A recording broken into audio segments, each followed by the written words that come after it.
Good evening, everyone. I'm so sorry for the bit of delay. And since 6 p.m. this evening, the Board of Education has been in closed session for appointment, employment, compensation, discipline, performance, or dismissal of specific employees of the district or legal counsel of the district, collective bargaining negotiations, matters between the district and its employees or the representatives, student discipline cases, and litigation where an action against, affecting, or on behalf of a particular district has been filed or is pending between a court or administrative tribunal. So with that, all in favor of coming out of closed session? Aye. Any opposed? Okey doke. So moved. I'm sorry. I'm still on another topic. Yeah, I made them. Yeah, I can do that. I just read the policies here. Thank you. The policy on the, just read that updated policy. So I have a motion and a second to come out of closed into open. All in favor? Aye. Any opposed? No. Motion carries. Thanks, guys. Okie doke. Our mission is to slow down, but besides that, our mission is to educate students to be self-directed learners, collaborative workers, complex thinkers, quality producers, and community contributors. So with that, I will ask our board secretary for roll call, please. Board members present: Susan Price, Terry Fielden, Jackie Romberg, Mike Yench, Susan Crotty, and Kristen Fitzgerald. Thank you very much. And I will turn it over to our superintendent for... Start with good news. We had some good news over the weekend. The Naperville Central High School boys lacrosse team won the Illinois High School Lacrosse Association's Cup Championship, state championships in the second division. So congratulations to that group of kids, and we'll look to try to recognize them at our June 16th meeting. So great news. Very, very good news. Sounds good. At this time in our meeting, we always have public comment, every meeting we have, whether it be a board workshop or a business meeting. And I don't have any slips, but if anyone in the audience would like to come speak before the board, individually you have 3 minutes, and as a group you have 5 minutes. So is there anyone out there that would like to speak to the board? I don't see any hands. So we will move on. Thank you. Our student ambassador usually don't come in the summer. We were hoping one might come that we could present a plaque, but we might catch up with that representative later. And we will move to superintendent staff school report. Great. We have 2 reports to give to the community this evening. The first one is an update on the diversity committee's work. So we'll go to that presentation.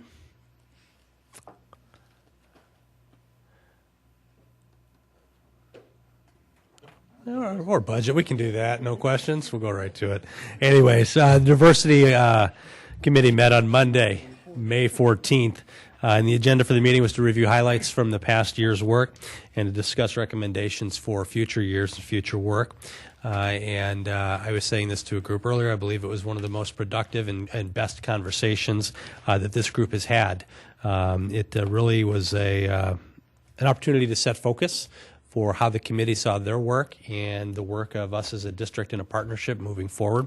So it was an exciting conversation. And just as a reminder, this is a volunteer community group that's made up of parents, community members, and also some staff members whose purpose is to provide the administration feedback on diversity initiatives that we have in place, then also to offer recommendations for future work. The committee is guided by this diversity statement that is on the screen right now, which is to focus on creating a diverse, inclusive environment for our students, our staff, our parents, and the community. I'm going to highlight some of the highlights from the past year. A significant key to the success of any initiative or any of our actions is to ensure that our building leaders have the knowledge, the skills, and confidence to engage their buildings in meaningful dialogue about diversity. One highlight from earlier this year was the work our administrators did with Dr. Edwin Javis. With Dr. Javis, administrators were able to deepen their understanding of educational equity and begin to work on developing strategies for work with their own staffs in their own buildings and bring a greater sense of focus to their conversations. Dr. Javis returned in October to facilitate a community engagement session for us in partnership with the DuPage Regional Office of Education and District 203. We hosted an event which was a conversation about equity and excellence in our community.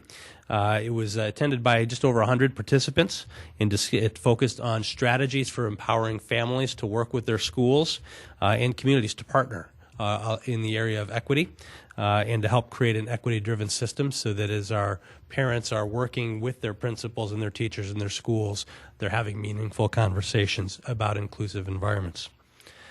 We ended that event with an invitation to our participants to stay involved in the conversation about diversity and equity in our district, and it resulted in about a dozen individuals coming forward and asking to be a part of our diversity listserv and to potentially participate in advisory committee meetings. A couple of those individuals showed up at our last May meeting, so it was exciting to see the conversation broaden a little bit. Our new school improvement process has also played a role in calling forward a focus on school improvement through the culturally responsive lens.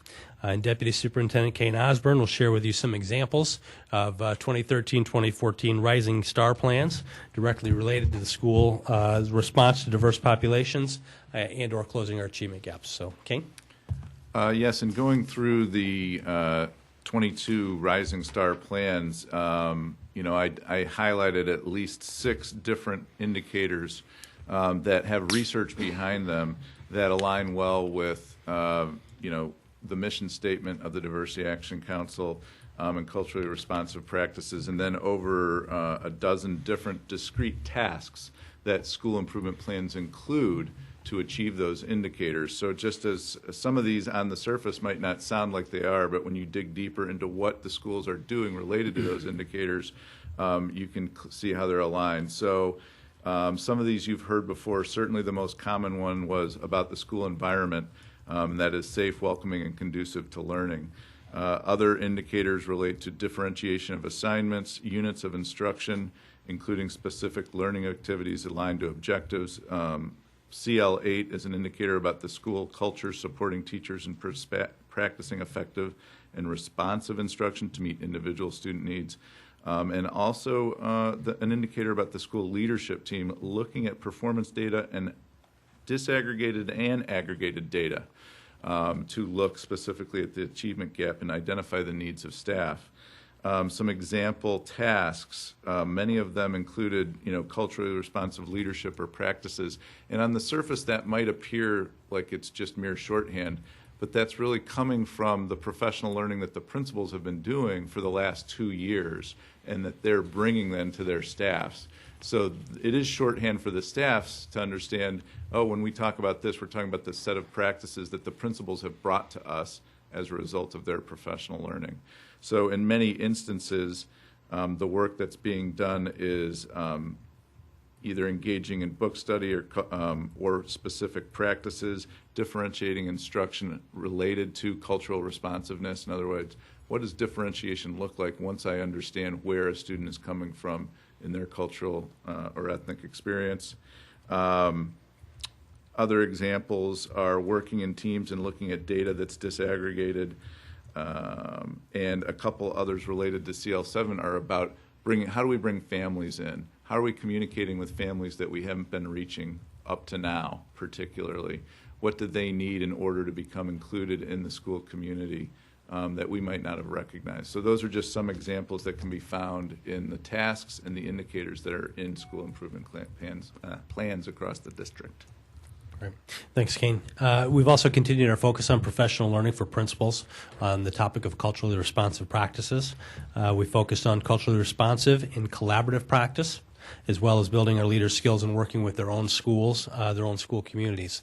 That was one thing that we heard very clearly from our principals that they needed help with on how to do that work with their staff. So Chief Academic Officer Jen Hester is going to give you an overview or a summary of some of our objectives that we met this year.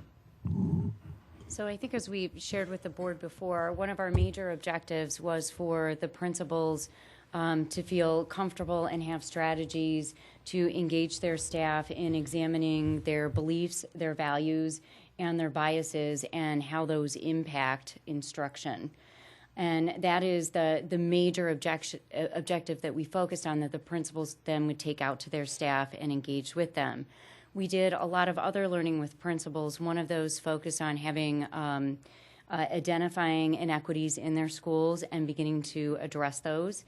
Another one where we partnered with human resources was to look at the hiring practices and our beliefs and values in hiring practices and how to attract diverse candidates.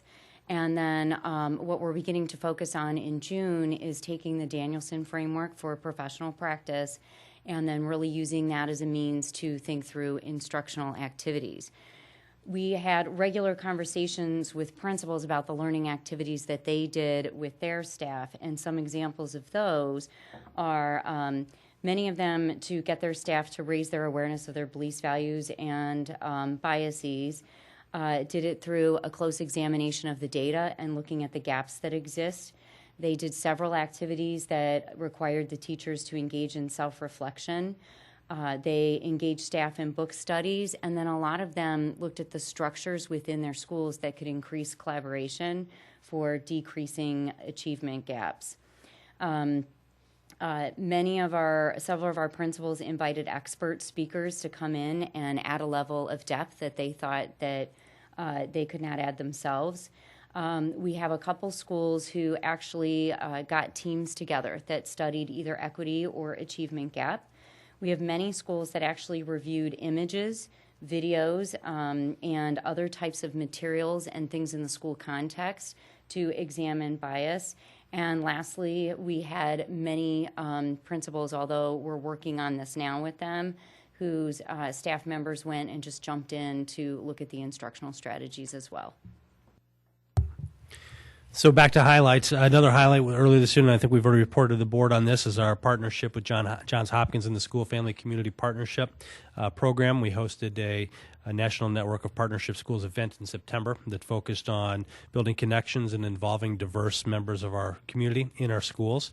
Again, about 100 community members and staff participated in that workshop and found it to be very highly effective. We continue to build a strong relationship and partnership with the DuPage County NAACP. As you know, we hosted the College and Career Readiness Fair earlier this year. Bob Ross, Kevin Pops, I, and others have also been active in participating in the DuPage County NAACP Education Committee, relatively new committee that's been doing some work. Bob and I were with Kevin at a meeting just earlier this month, or past month. I guess we're in June now, aren't we? And Bob will be attending one coming up here later this month.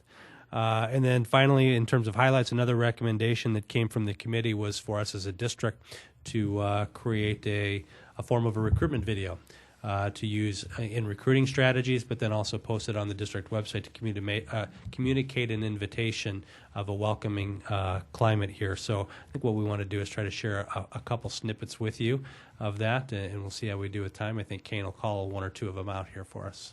Okay. The video, before we press play real quick, thanks to Mark Scar at Naperville North particularly for helping get this together, but we did want to convey three particular things. One, the community of Naperville being a wonderful community to live and work, and that the schools reflected that. That learning was rigorous and challenging at the schools, that we had high standards, and then also the importance of having a diverse staff and how that was important to the learning of diverse population. We won't show all of that, but just so you know, you'll see little snippets from each of those sections together. So they've been able to string these together in one piece. So let's see how it goes. Naperville District 203 serves part of the Bolingbrook and Lyle communities and most of Naperville, Illinois.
at School District 203. We look forward to talking with you about how we can both learn and grow together. So that's a little bit over maybe about half of it. And we had a draft that we took to the Diversity Action Committee, and they gave us some really good feedback on how to soften it up a little and in the right way, in a way that was constructive and more welcoming, and to do a couple other things that made it, more inviting to prospective candidates. So that was very helpful, and got a little polishing to do around the edges, but it's really, we think, something that can be useful to represent the district to prospective candidates. Again, we hope this just becomes one of the tools that we use to do that. So the last hour of that last committee meeting was focused on really one simple question. So what are your thoughts and recommendations for the district as we think about moving forward? It was, I thought, a very powerful conversation. The consensus was really more of a focus on building a stronger connection to the community. And through a little bit more deliberate action in that area of engagement in working with our community. There were some great suggestions about partnering with other community groups and other school groups to build a more welcoming environment, not just to our school or to our school district, but to the whole community, so that if people looking to come to move here or to work here would see a unified community on this effort, not just the school district. Parent education was another primary theme that emerged through our meeting, and there were suggestions to consider a series of sessions that educated parents on what to expect in our schools, especially for parents moving into our community, how to navigate the system, but then also some parenting tips on how to advocate for your student and working with teachers and with our principals on how to advocate and know what to ask for support for your student. And then another key thing was the networking, how parents can network with other parents and learn from each other for the success of their students. So a lot of good suggestions. So in addition to our continued focus on equity-based leadership training with our leaders and school improvement initiatives, where we're focusing on more deliberate actions within our schools on closing the achievement gap, we'll work on developing a series of initiatives based on these recommendations that you see here. And we'll bring those to you at a future meeting. One thing that I am looking at for moving forward is looking at tapping one of the members, of community members, to serve as a community co-chair with me or other staff in leading this. Board members Susan Price and Donna Wanke are board liaisons to the committee. Well, Donna's not here now, but both were at the meeting. And I know, Susan, if there's anything you want to add to the last meeting or thoughts, be great. And then after that, I'll welcome any questions you may have. The last meeting certainly was a very rich, authentic conversation, and one I hope that can continue. And I think you appreciated it very much, and I think everybody there did too as well. Certainly, you don't want to just sit around and talk, but I think you've done a good job of generating work from that. You know, what needs to be done? What are they talking about? How do we turn this conversation into something concrete and measurable? So I think that's the important part of it. But I think the conversation is important and good to have it as well. Questions, comments? Susan? Dan, if a community member was interested in joining your committee, what would they do? Right now, we don't have a formal process for that. They'd ask me if they could be involved and invited, and I haven't said no. Okay. That'll be part of what we'll be looking at, especially if I'm looking to bring a community co-chair with me. We'll look on a formalized process on how you would do that. Thank you. Good. Kristen? Thanks for all of your great reviews on all the various aspects of this. Kane, thank you for your expanded information in terms of the Rising Star School Improvement Process. It was something that I was looking for when I was looking at those school improvement plans when we were looking at them in November, and I agree with you. It's as you dig a little deeper into the indicators and look at some of the research behind them, and as well as the tasks that will be included with them, they have real power. Some of them that you wouldn't expect, like that safe, environment. And there was some real data in that Wise Way brief that I was looking at from the school improvement process that was very powerful as to the power of the teachers and the power of the environment for academic success and for acceptance of students that are different and those kinds of things. So thank you for highlighting that. I'm wondering, I know that we're getting closer to the time of year where we're starting to tabulate all those actions and the schools are looking. I know you talked about the new process for the school improvement plans where we're going to have it be more fluid and circular so that as they've come through the year and they've done their tasks and they've done their, they've looked at their indicators and they've measured them throughout the year, that we're going to have the ability for schools to be able to utilize all that data and then plug it into the next year's. And so I'm wondering, how is it looking? You know, these tasks that were outlined at the beginning of the year, what kinds of data are we getting in terms of how they've impacted our students in a positive way, or perhaps not impacted them, maybe it wasn't the right thing? What kinds of things are we finding as we review those things and start to move into directing the next year's work, as to what kinds of things we're seeing? Because we've changed the cycle, the teams are just starting to now launch into assessing the indicators and seeing where they are. So they haven't aggregated the data and put it in any form. So they'll be actually looking at the data. Some, I believe, are doing it this month. And So some this is more of a summer task. Yeah, it used to be they wouldn't do this until August, really, and not maybe get the plans together until September or so. This schools still have the option, but in working through DLT, the district leadership team process, we identified a calendar that was more fluid and flexible. So I know some schools are now, and Tim would know more about specific data. Sure. Yeah, and right now the data that the teams are looking at is tends to be the performance series data. Yeah, that's what I thought. They've gathered that, they've gotten the reports back, and they're looking at the end of the year, they've got the unique perspective of looking at what's called the gains analysis, which takes the actual expected growth for each student and then looks at to see if the students in both reading and math met those expected gains, and so they can make specific analyses based on that. And they're comparing that to their Previous year. tasks and which ones they applied performance series to. So. I had heard some anecdotal data that it looked positive, in some schools, only because of working with those schools on this parental involvement in this task.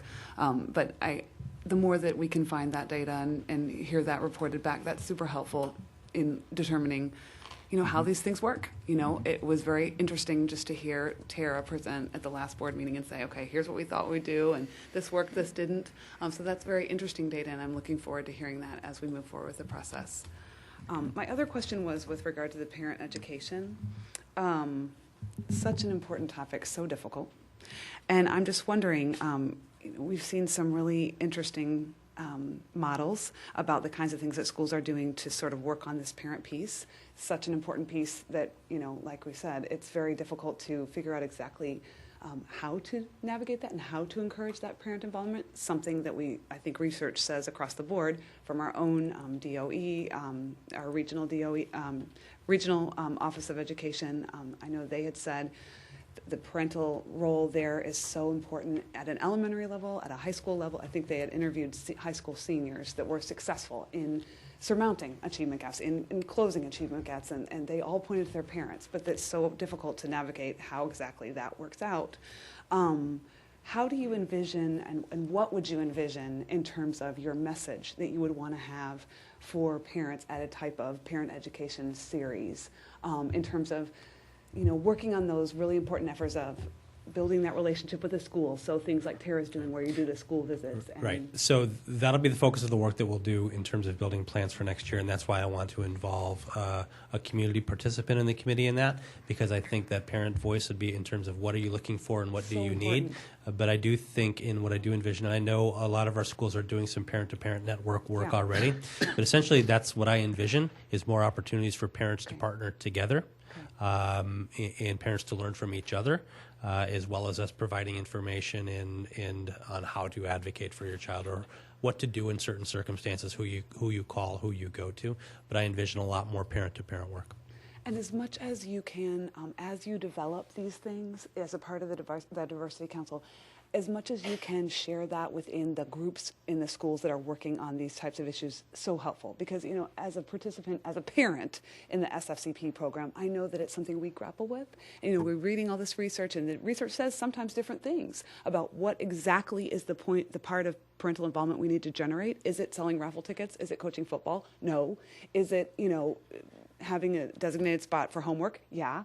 Is it saying school's important? Yes. So like those kinds of things, and making sure that we as a district in all the various areas that are working on this are really looking at that same message and trying to, use that same guide as we work on our plans to work on these kinds of things on the school levels. Very helpful.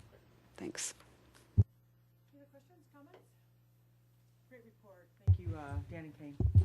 And Jen. I'm sorry? And Jen. I'm sorry, Jen. Sorry. Teacher evaluation pilot, 2014-2015. Okay.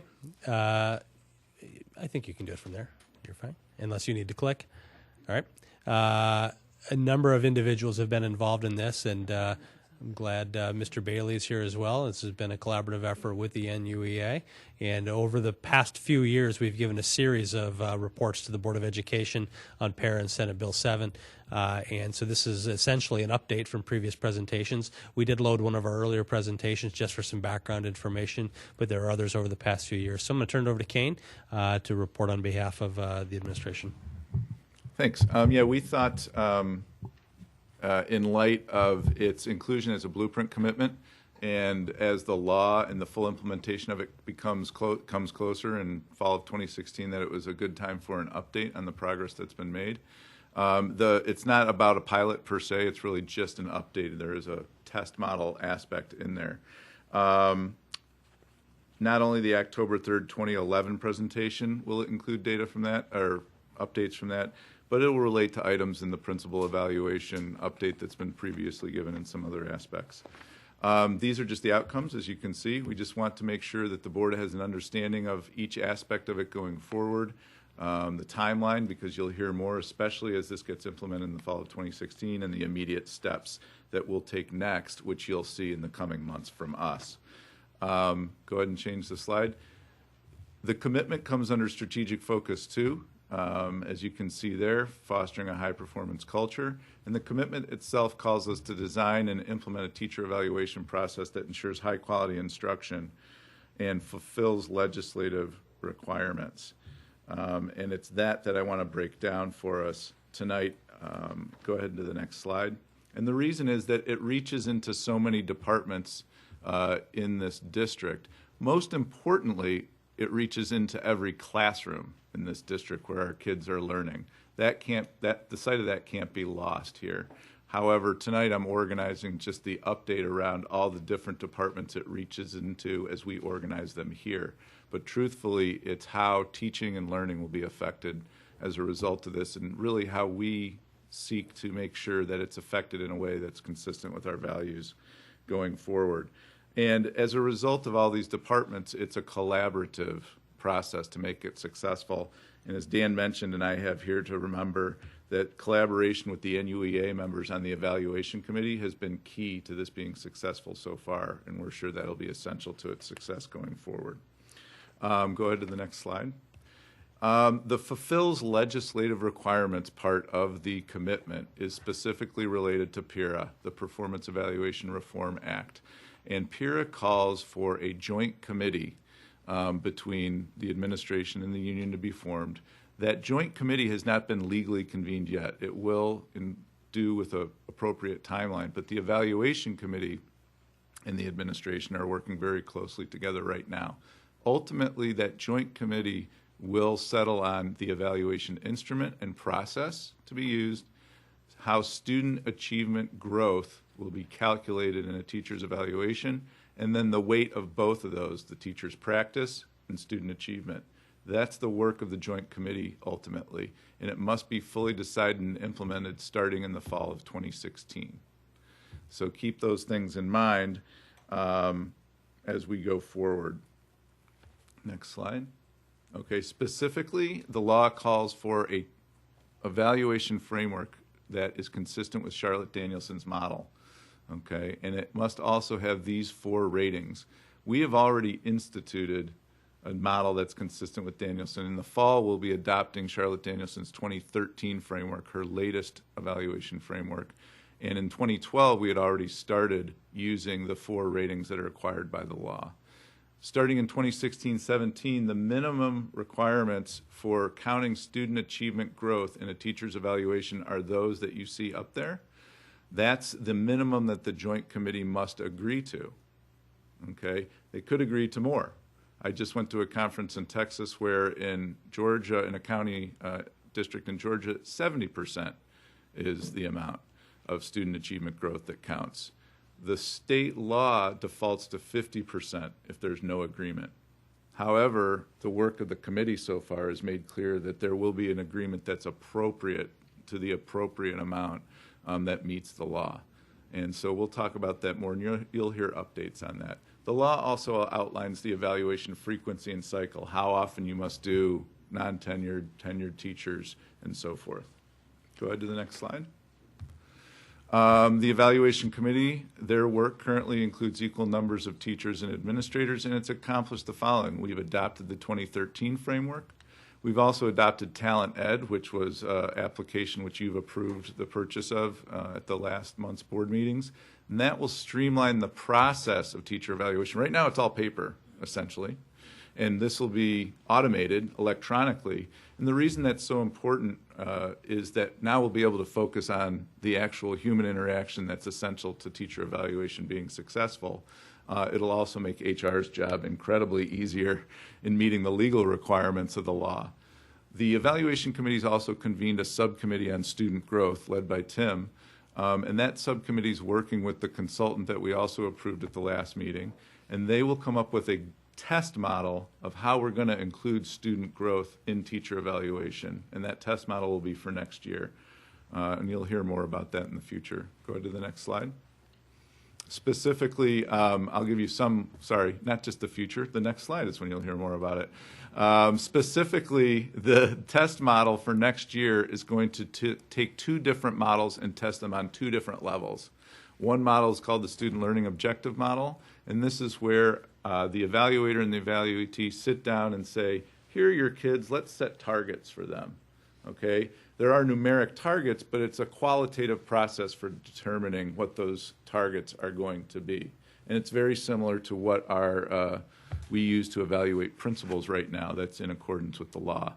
The other model, the student growth or local growth model, is a statistical model where we use all the data that we currently have available about student performance on a given test, and we project statistically what their growth should be.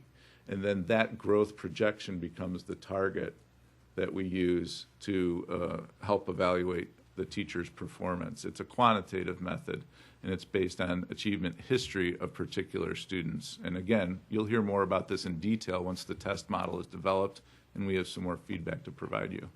Go to the next one. The Learning Services Department, as I said, all the departments are jumping in the pool, and Learning Services is really focusing on that aspect that talks about high-quality instruction in the commitment. Specifically, there will be two-day sessions this summer for every principal and evaluator and a lead teacher from every school to be trained in Danielson's 2013 framework, because those lead teachers will be really important to then providing training for the teachers back in the building. And there will be 3 occasions for that already scheduled throughout the year. I just wanted to point out that what's really great about the 2013 framework is that it has explicit work that ties culturally responsive practices to teacher performance. Danielson has been able to go back and identify those things that align very well with what we've been doing in culturally responsive practice. Go to the next slide. The operations department. The principals and the evaluators in the building, along with those lead teachers, are really on the ground doing this, right? I mean, this happens in the classroom. And so the principals' work cannot be underestimated with their lead teachers and evaluators. They'll train staff in 2014-15, and they'll evaluate half of their staff or more on this. And that process itself is the deepest kind of learning that can take place, is when the teacher goes through that with the principal or the evaluator for the first time. We will also complete Talent Ed training in the fall and implement it this fall. Talent Ed is much less rigorous in a way, because it's a technical program, and we're following the same evaluation process we have, but every teacher will be able to do it. They have their own file online with all the evaluation documents related to their performance. And then we'll have 12 schools or more in student growth test model this year coming up, and we think it will affect about 30 or more teachers that will be involved in doing that. So those are how operations, at the operations level, it'll be taking place. Tim and Assessment and Analytics will be leading that student growth subcommittee. you can see here what they'll actually be doing. We've already started to do it. We had our first or second meeting, really, but our first meeting with the consultant on how to set up the model last week. And analytics and assessment will really be bringing all of their expertise about the assessment schedule, the analytics of the assessments, aligning those to the goals, especially with the student learning objectives model. And so they'll be coordinating all that so that we can come back to you and to the evaluation committee with data about what role it played in teacher evaluation. And essentially what will happen, for example, is let's say we have a third grade teacher, we'll have their performance series scores, and we'll see how much their kids grew. The subcommittee in the test model will determine what's the value of those students' growth. What a value are we assigning that? And then what weight is that worth in a teacher's evaluation? And then we'll see how does that affect their overall evaluation. It doesn't count in their actual evaluation. It's a test model. It won't have any effect for their performance or what the category they fall into under the law for next year. But it's very important to do it, as our consultant has told us, as close to exactly like we will do it in 2016-17 as possible. And we look forward to bringing back information related to that. Next slide. Just to point out how technology and finance are playing a role. Brad's writing the checks, and you guys are signing them. And technology is playing a role both in the implementation of talent ed, but also in the implementation of student growth, as we have to harvest that data appropriately and identify how to pick it out and put it in the right file format so that we can produce the reports that will represent that student growth. Next slide. And human resources. Student learning is still the focus, of course. It has to be. And when we talk about student growth, whether it's in the learning objectives model or the local growth model, student growth is still the focus.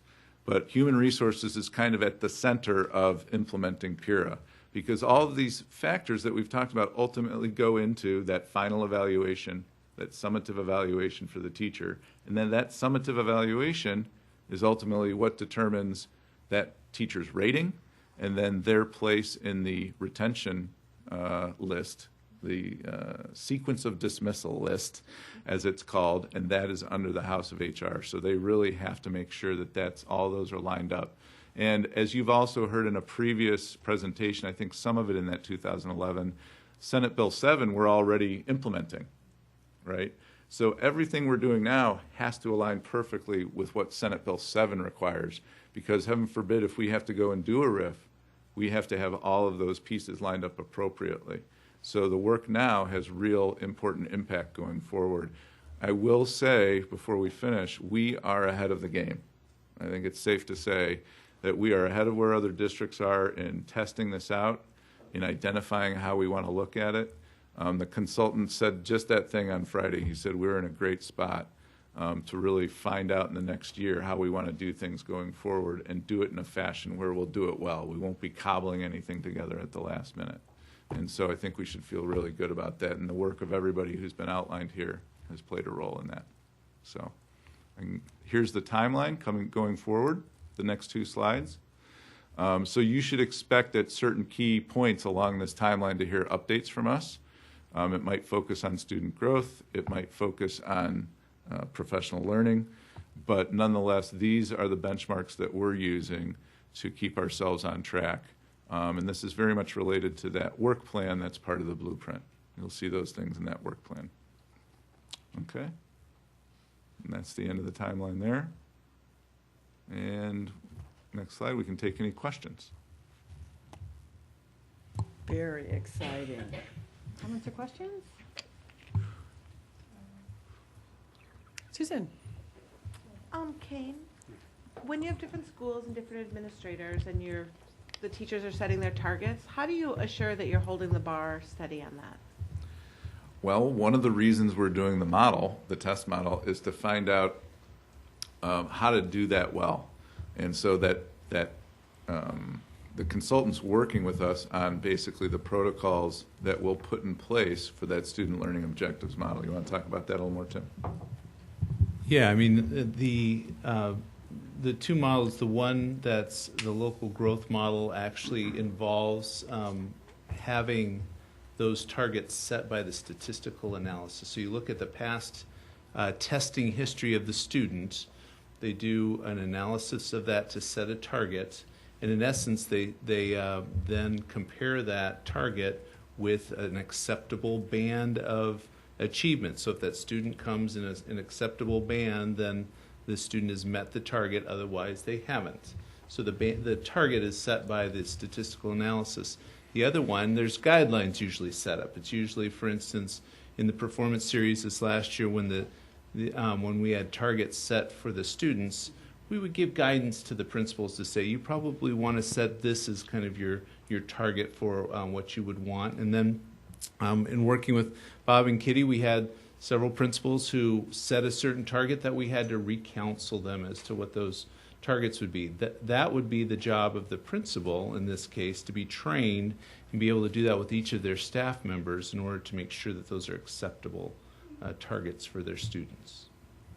So when we had a teacher in here a couple weeks ago, she was talking at the Early Childhood Center that they weren't happy with counting through the teens, for example. And then they were changing their planning to be able to be more successful at that. But you're always looking for next year because the kids that had that this year miss out on that. How do you fine tune as you go along what you're doing so that, you know, there's blips in the abilities of the students? I mean, some years we've had really high, you know, up ACT scores. Some year we've had a little bit, you know, different. But how do you plan for that? Tim? Well, the statistical analysis actually looks at the individual students and their actual test history. So Right. it plans it according to how they've performed in the past, and then looks at the test itself as to how students have performed in the past, and sets a target with comparable data. So it actually kind of takes those both into account to try to balance it. With the what you're also mentioning is the other piece with the goal setting process is actually more of a intuition part. I know this assessment well enough.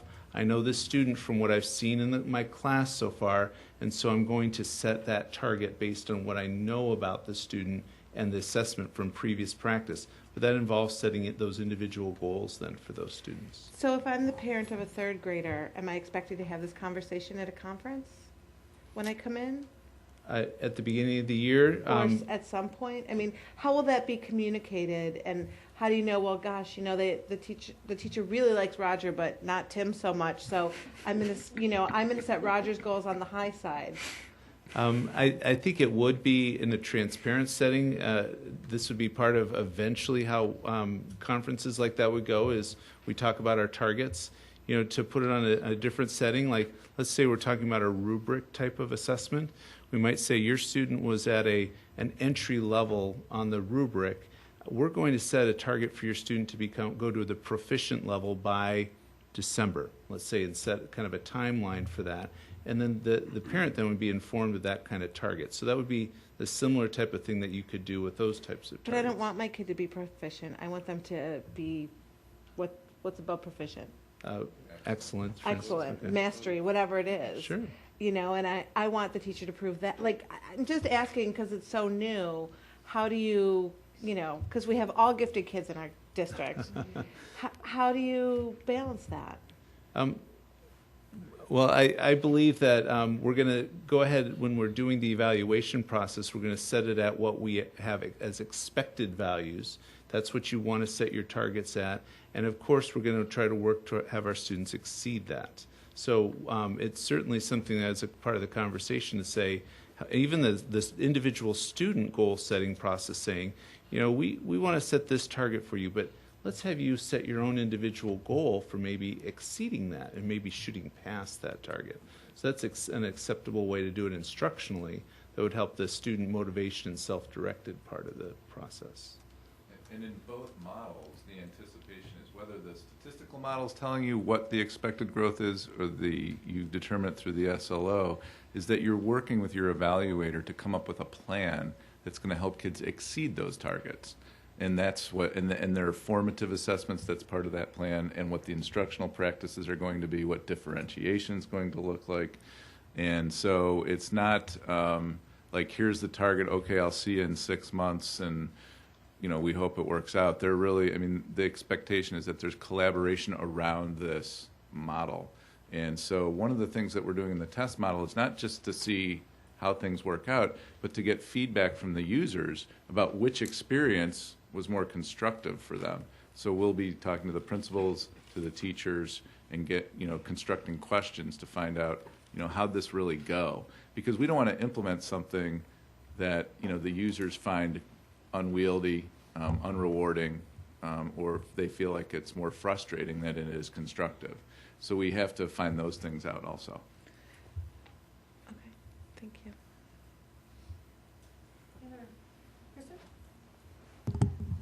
Thanks for your description of this and for all the work that's gone into it. And I'm so happy to hear that we're ahead of the game. I'm not surprised at all, but I'm pleased, and that's exciting to hear. I had a couple of questions for you, Tim. In the SLO versus the statistical model, would the one be somewhat similar, the statistical one, would that be somewhat similar to the kinds of growth targets that are set as a part of the performance series? Like, I know right now, when you get that first benchmark, they have expected growth. Is that the kind of thing you're talking about, where it would have sort of like the expected pathway? Yes and no. Both processes have a little bit of elements of each. Okay. And so, in essence, it's kind of which comes first. In the student growth, the local growth model, the computer is actually doing all the target setting for it. In the other model, with the student learning objectives, it's really the teacher and the principal setting those targets instead. So it's really who sets the targets is kind of the process. So in performance series, you can do a student learning objective model by having the principal and the teacher set the goal as to what is the percentage of the students that are going to meet that target as well. And so the computer might set those targets because that's built into their statistical model, but they still do a goal-setting process as to who meets that. Mm-hmm. Okay. And I would say a couple other things about that in terms of the target process that we were talking about in the communication with parents. To the extent, I get it that you're talking about here's the expected, and yet we also want to exceed. And something that I've heard from some parents is, how can I help to do this? And so to the extent that you as teachers start that dialogue of here's the expected growth, this is how we're going to get there because we have to get to this spot, but here's how we want to to expand and grow beyond that. To the extent that you have anything to offer parents in terms of how they can help with that, your parent who wants them to be at the very end of mastery, maybe they have the time that they can plug in with things that are curriculum related and that would help their student to get to those levels at a higher rate or more quickly than they would like to do that. The other question I had was, as we go through this process, how are we going to utilize this data, in the meantime? Like, for example, will we use this data in the PLC process? As we're looking at these different models and saying, okay, I know we don't know yet what we're going to do, and I get that, and I think it's great that we're looking at the two different models so that we have lots of options so that we know that we get the very best model for the evaluation in the future. But we are currently going through evaluating, okay, how is this, as a part of the PLC process, not for evaluation, but as a part of the PLC process, I know teachers are looking at that and saying, okay, this one grew, this one didn't. How did you get yours to grow so well? And so are we going to be utilizing this data as we go through this evaluation process of these new systems in the PLC process also? Yes, and that's actually can be used at several layers. And as you know, in the old system of assessments, when you just did an annual accountability testing, you didn't have those opportunities for frequent feedback of data, and you just once a year got to see, did we make it, didn't we? With this system, with the different methods, you have certain benchmarks that come at regular intervals. They might be every trimester where you could do that sort of PLC meeting of looking how they do. Performance series is an example. Or you might even have more regular benchmark assessments that are local assessments that teachers also use that data to compare. And as you referenced, our teachers are being trained to actually take that data and have the critical conversation, teacher to teacher, saying, my students didn't perform as well on this topic, yours did. what did you do in class, and how can I better engage my students in the learning process? I think that's such a valuable part of this, that whole data sharing and looking at it and being those honest conversations. So I think that this can only improve the more data we have, the dialogue that we're able to have, and the professional practice that comes from the dialogue. Anna? No, go ahead. So I'm excited that we're ahead. I'm excited about the collaboration, the test models. But change is hard whenever we do any kind of change. So can you help me understand what do you think are going to be our biggest challenges in the next year as we're looking at these models and going into having to implement in 2016? That's a great question. I really think we're working so collaboratively both with the NUEA and across all the departments that I think whatever those challenges are, I think we're really communicating about them very well. So I think always the biggest challenge is giving teachers and principals the resources they need to implement it as faithfully and confidently as possible, and to let them know that we're there to support them. You know, with evaluation and the way the law has been written, it's not written in a way that really feels supportive sometimes of teaching and learning. And so I think we've approached this as how can we make this a supportive process that's going to help teachers do better in a way that's consistent with what we've been saying is good about teaching and learning all along. Not like, okay, now we're going to impose this and it's unrelated to what we've been doing. No, we're looking for a way that's consistent with our values.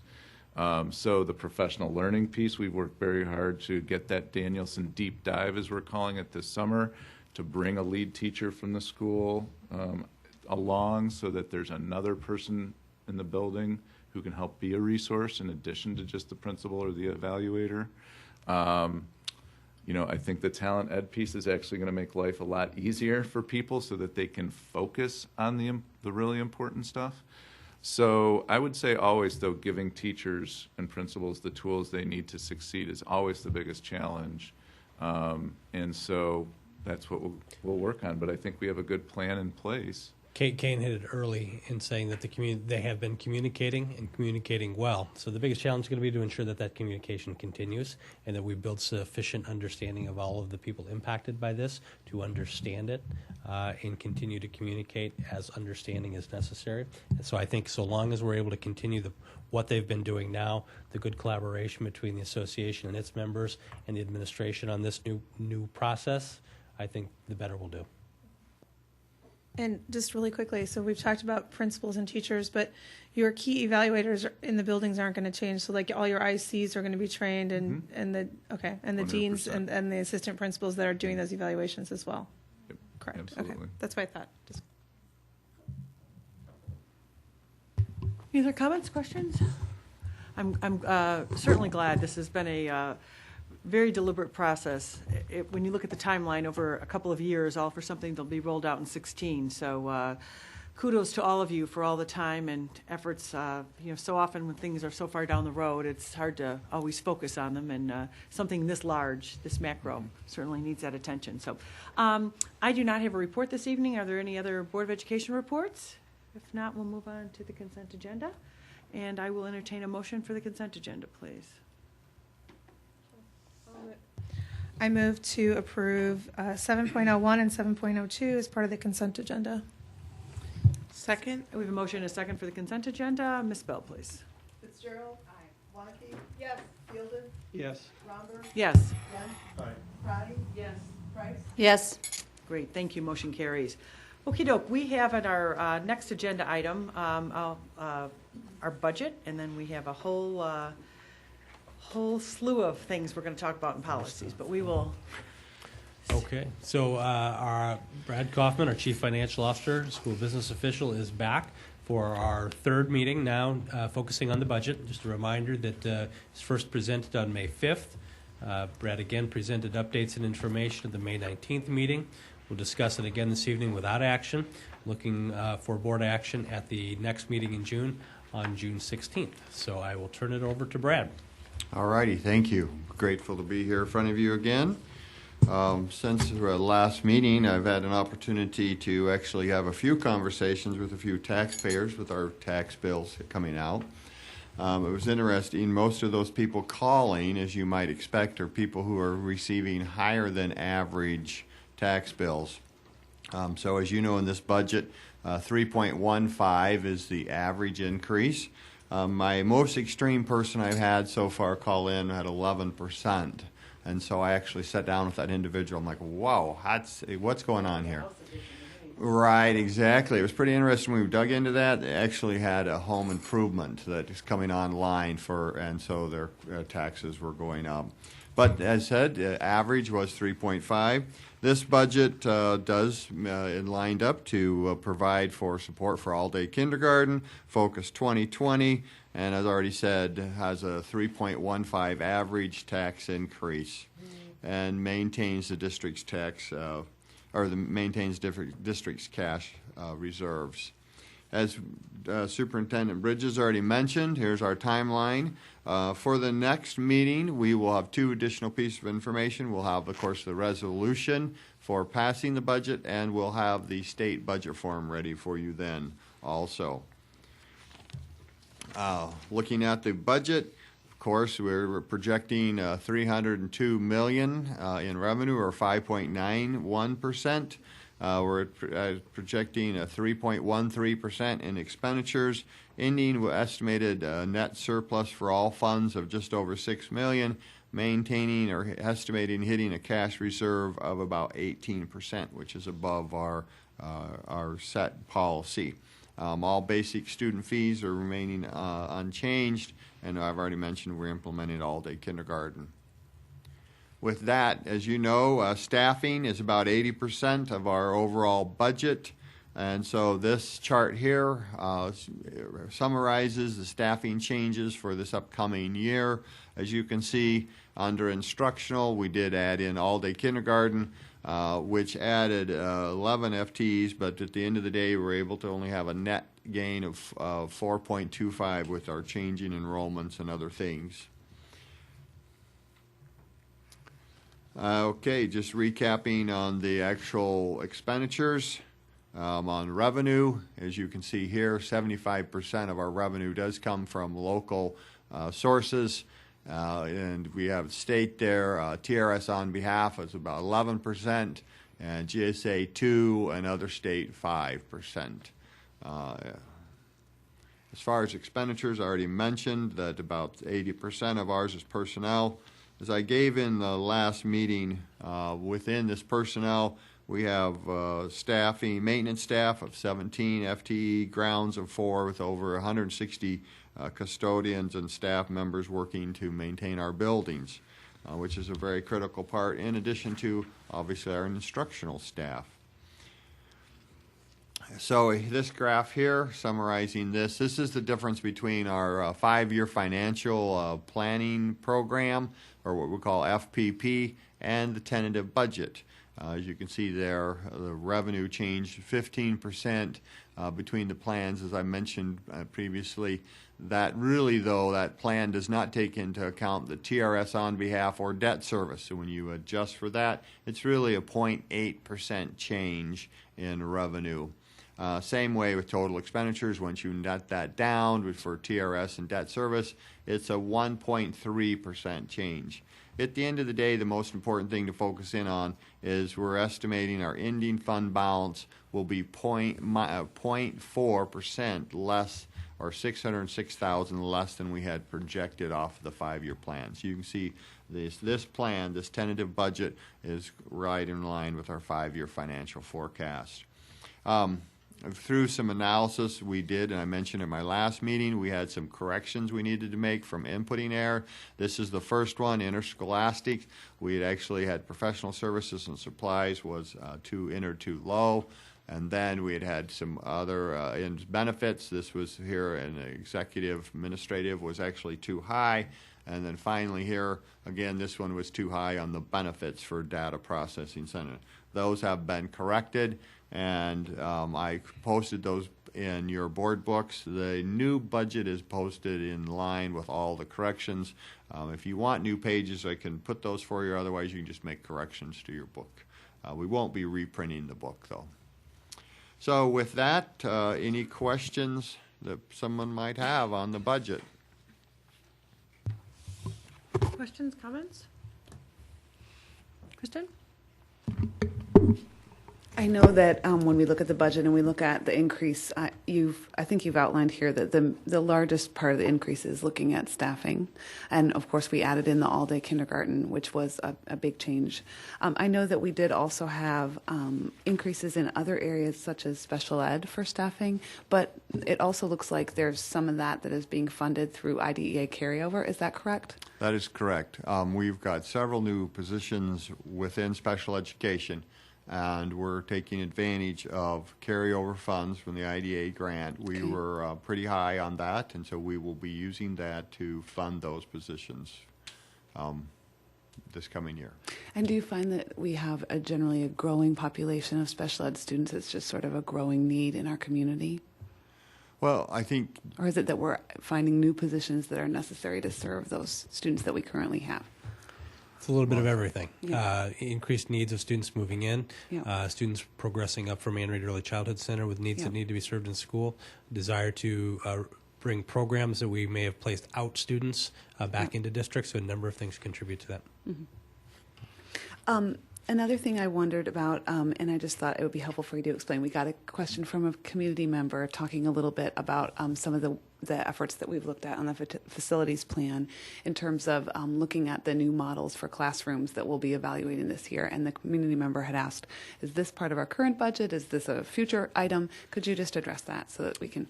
Right. Okay, so the prototypes that we're looking at going throughout the district, that is within our current budget. Mm-hmm. Once we've determined that if we're going to move forward on a certain project, we've already been discussing how we would take and build that in and have that as part of our ongoing maintenance so that we would be able to do that. It's going to take a number of years to do that process, but then we would want to do that within our current budget. The first step is to evaluate the prototype first to determine if that's what we're going to move forward. Then, yes, we would have to build that in the future. But the answer to the community member's question was that no, it's not a part of this current budget except for these prototypes, Correct. which we've built, Yep. and Right. we'll continue to evaluate it. Right. Can you put the chart back up of how we're broken down? Revenues or expenses? The, right there, the expenses. When I look at the 5.19 increase over the prior year, and it just gives me an absolute heart attack that as I've sat here, we've gone from 200 million to 300 million. When do you say to the state, help? I mean, what is our role as our board, as a strong school district, how do you say? So we have been in frequent conversation with a number of our representatives about that particular fact. And I think what's missing is a comprehensive conversation about school funding in Illinois and how we fund our schools, and the fact that as we're supposed to be funding schools right now, we're not. Right. There's been a lot of conversation recently about Senate Bill 16, which passed out of the Senate and was not called on the House floor. But that was going to impact District 203 at a cost of about $9.4 million for fiscal year 15-16 by redistribution of the funds. And I think that's the key, is why an effort like that is something that is just a small look at a bigger problem. Right. And that's a redistribution of money that is already collected, as opposed to really rethinking how we fund our schools comprehensive. So how do we do that? I constantly on the phone with our state senator and our state representatives advocating on behalf of the districts. And another impact about Senate Bill 16. Unfortunately, even a greater shift to our local property tax owners. So as we looked at our analysis of it, we would have increased the dependency on local funds from about the 84 to 85% to 87 to 89% fully funded by local sources. So we begin to question just really what we are getting from our state and what support we are getting from our state. And it'll continue to be an area of emphasis for us. So when do we say we give? Like, we're leaders, right? I mean, we get accolades for things. Our community gets noticed. We have a sister school district on the other side of town. When do we say, or how do we say, we need help? We need help for the rest of our state, not just for when you watch your property tax bills, and I appreciate that you live in town and you know exactly what that means when your bill arrives, but when do we stop saying, oh, it's one more year, and you watch those numbers just climb and climb and climb, and I guess it's more directed at the rest of my board members, not at you. What role can we play, and how can we do that? Because we still need to stay politically neutral, so our hands are tied in that sense. But what is our role? I mean, how do we stand up for our communities here? And fortunately, we have, when you look at 204 and Wheaton, I mean, that's huge. I'm just curious what others think, instead of just having it foisted upon us all the time and us just having to live with it. Right. So again, we need to continue to be in conversation with our legislators. And we could, for an initial approach, I would recommend that we have conversation about how we educate our local legislators about fully understanding the impact the decisions that are made in Springfield have on the district, the impact of unfunded mandates that are passed on to districts, and bringing legislators in and having a breakfast with them. But we're fortunate that currently we do have advocates for us, that are working on behalf of us locally. You bring up a bigger issue is how do we communicate the message statewide? Yeah. One idea, Dan, if this would be agreeable to the board, we do have supportive legislative partners.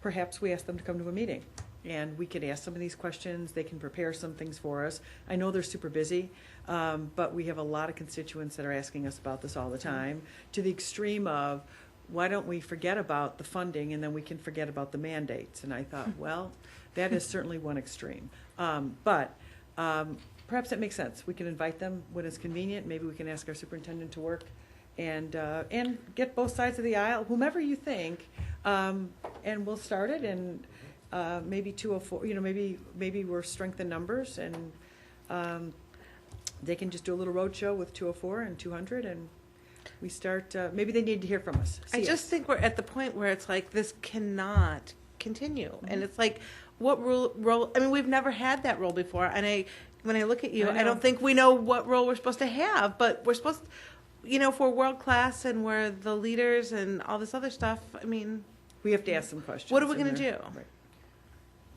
Especially when you look at the cumulative impact, you're talking about our partners in this area. I think when you look at a bill like SB 16, this is distressing to you, but with that, these 3 school districts alone would lose about $30 million. It's huge. So it's like, just in this area, these school districts, which have been working very hard to, provide great education for our students, would be seriously impacted, and to the point where it would impact student achievement, those kinds of state cuts, and that would make this discussion even worse, put greater pressure on our taxpayers. Well, and as I was thinking about when we did, Jen and Kane and everyone did the blended learning, how some of those professionals came from the other districts. Maybe we can work something out, because there is a pretty deep and persuasive message when we're all together hearing it and they're hearing it. And maybe we ask our superintendent to get those conversations, and maybe the summer isn't as busy, and love to do it in the fall, but if they're super busy, that won't work. We record these meetings now. We can ask for some creative grouping and get the people that represent us in our room with us. What does Lewis say to those things? We're not the only school district that experiences that, and I mean, because you're going, is it this week still? Yep. So I can give you an update after that. LUDA has been an advocate on behalf of this district and other member districts. Some legislation puts some of our associations in difficult positions, and it's LUDA and both Lend also have been very good advocates on advocating on our behalf and other districts in this county. I mean, I just personally feel that we need to start doing something different than what we've been doing in the past. Like, the time has just come, and I don't know what that is, and I know your schedule's already busy and your to-do list is already miles long. But it's a priority. I think it's an important conversation to be had. Okey-doke. Any other questions for Brad about the budget? And we will look forward, of course, if we have questions in the interim, as you've always been so willing and able to answer for us. Michael, sure. I think we've been following the updates from the state as far as what's been going on down there. I wonder, obviously not everybody in the audience does, but just can you recap the latest from the state? Because I know they passed some bills and it was all pieced together, and I know we've seen some written stuff, but if you could summarize that in just a couple minutes, where we stand and how it affects us. Because I think I know the answer, but I want to make sure, and I know the community would like to hear that too. Okay, I can send that out. Oh, I mean, can you speak to it right now? You betcha, okay. I mean, I just, in general, I don't expect numbers like No. $89 million or, No, but I can just tell you. So, like, for example, they did pass several different pieces of legislature that's actually then ended up in what's called the Budget Implementation Plan, or the BIMP. Basically, here's what it summarizes out. Education did receive, from over last year, did receive a $118 million increase, but a lot of that is going to special programs. For example, GSA was pretty much held flat. So they're expecting that to cost about $4.5 billion and be prorated at 89% again. I was going to say, let's be clear about what held flat means. It means we're still not going to be fully funded according to how Right. we should by GSA, still Right. at 80, prorated at 89%, right? Right. See, that's the thing. When you look at Senate Bill 16 or any of these, you're already starting with not fully funded. So that's one of the major problems. So anyway, GSA is looking at being prorated 89%. Well, we already had that in our 5-year forecast because that's what we've been getting. The mandatory MCATs would be like your special ed and that kind of stuff. They're actually going to be adding a little funding in there, but that's so they can meet their maintenance of effort requirement so they don't lose their federal funding.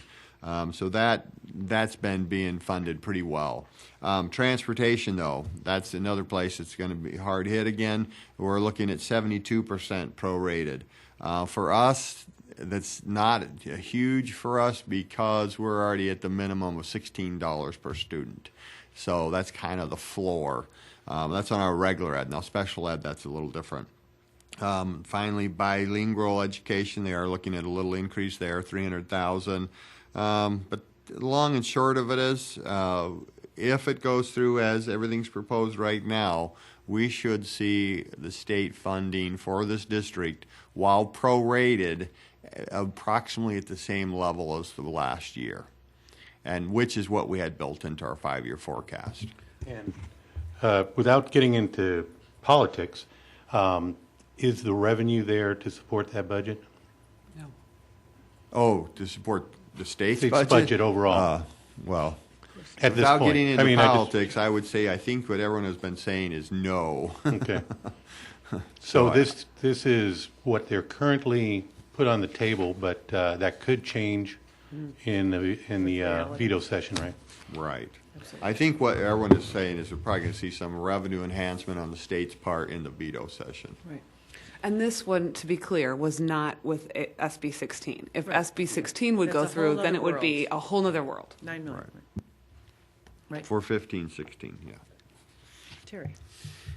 Brad, just like a sweeping generalization of the state's position, are they more interested in giving money to other areas of the state that have less ability for property taxes? Is that kind of the... Well, that's certainly absolutely the tone of Senate Bill 16. Right.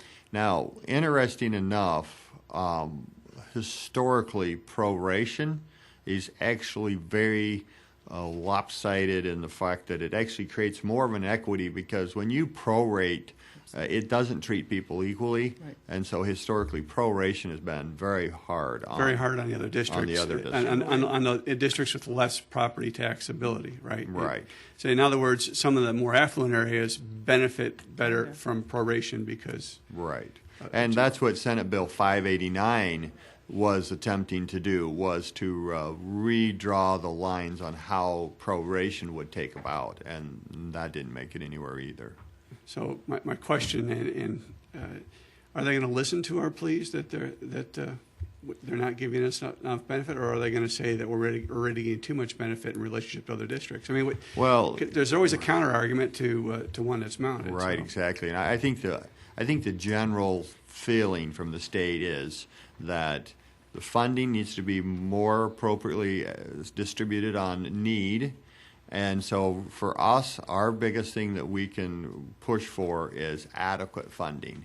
Because when you try to implement this new formula based on less than adequate funding, it's really creating a lot of losers and well, there's certain winners too. Don't get me wrong, you know, but it's going to create a lot of losers because of the fact that we don't have enough funding to start with. Okay. Okay, any other comments or questions right now for the budget? And we'll look forward to talking about it at our budget hearing, which will be on the 16th, and our last meeting to ask some additional questions, and certainly in between as well. And Brad, you're probably still sitting in that We'll chair? leave Brad right there, right? Brad's going to stay right there. On behalf of the Health Insurance Committee, and he'll present some recommendations to come from the committee.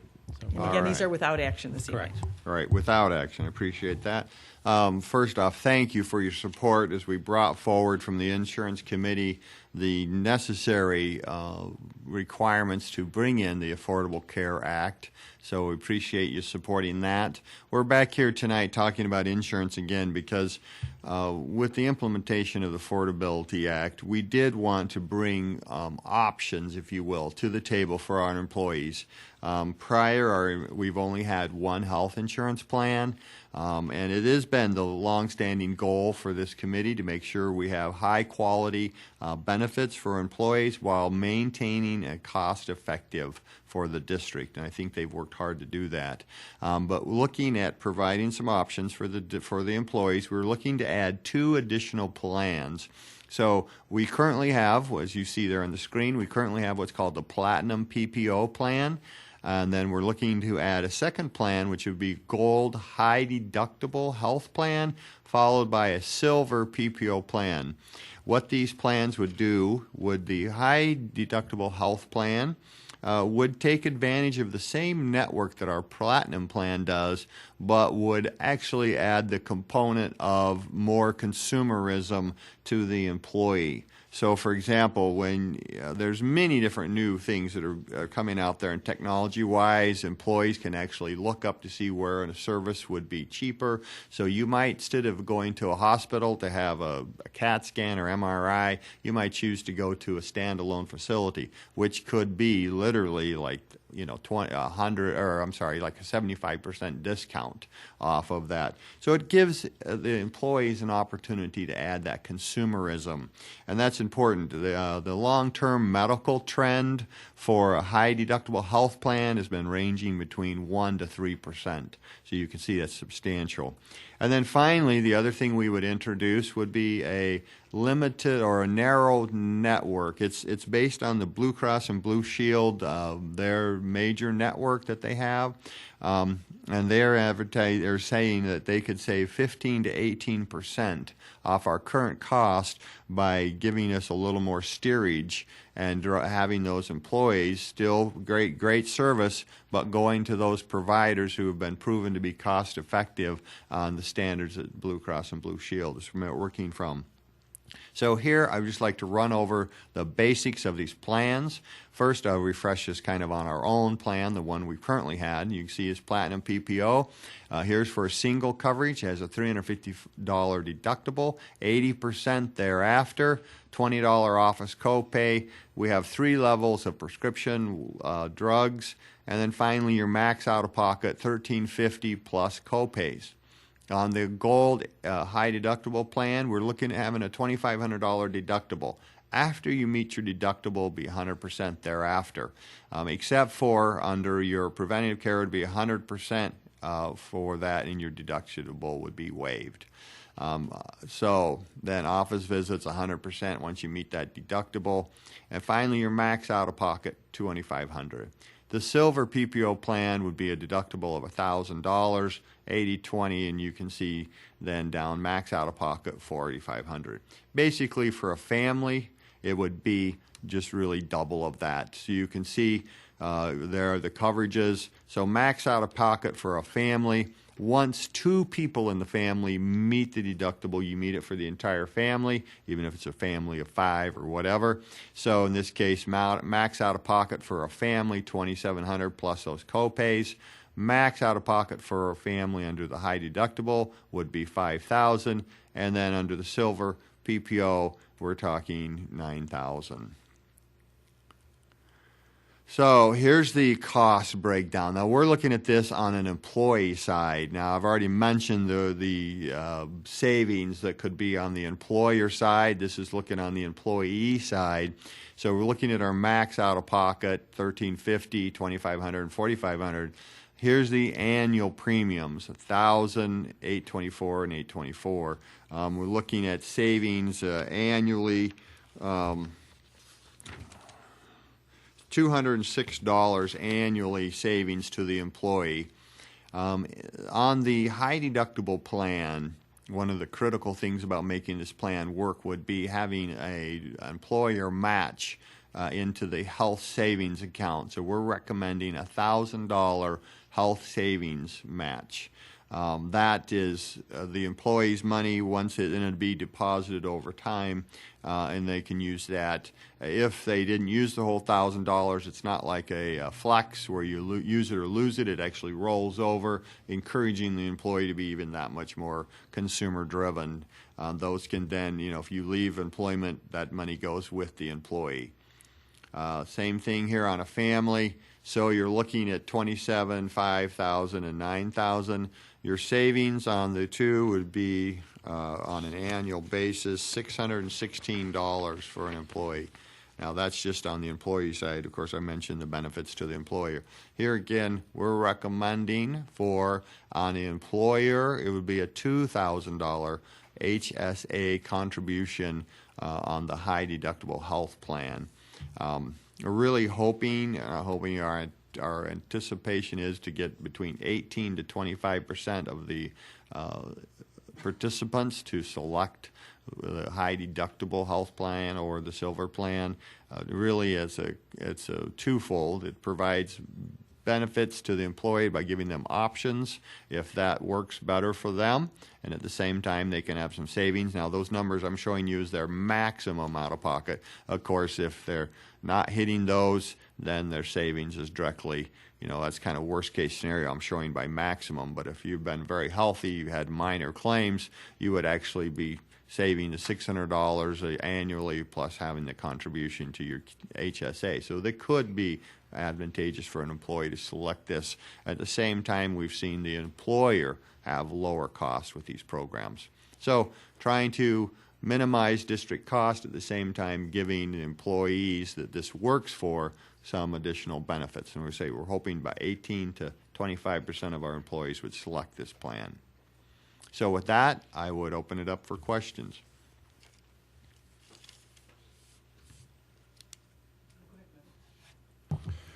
A couple questions. Let's just say that. We'll see what else comes up.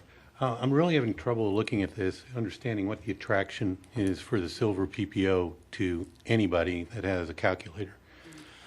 You basically, if you take it compared to the platinum plan, you're saving $200 a year for a single. Correct.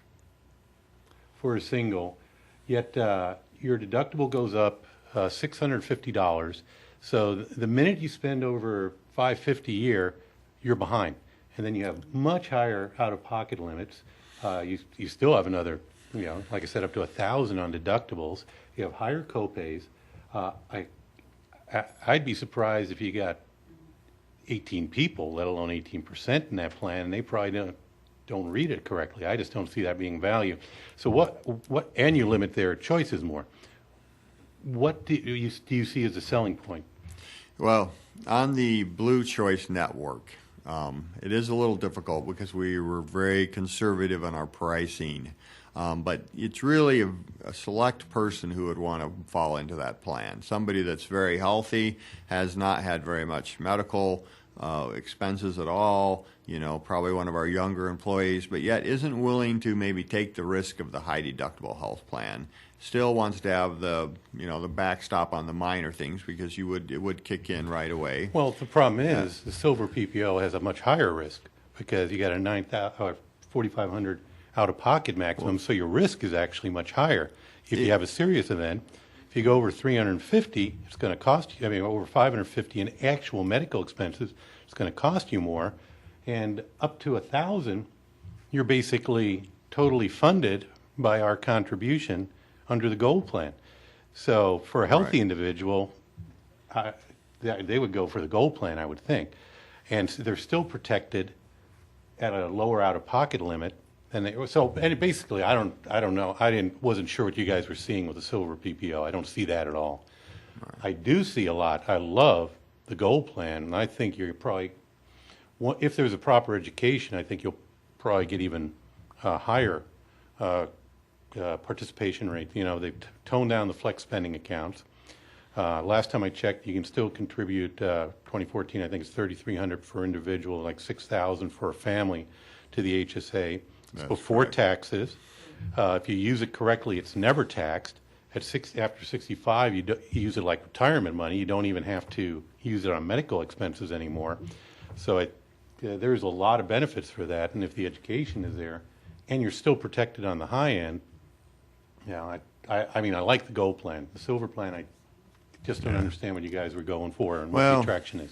Right. You know, the difficulty in pricing out the silver plan is we were very nervous about the actual savings that could be garnished through the Blue Cross and Blue Shield Blue Network. I agree with you completely. You know, the high deductible health plan is, in my opinion, is the superior plan.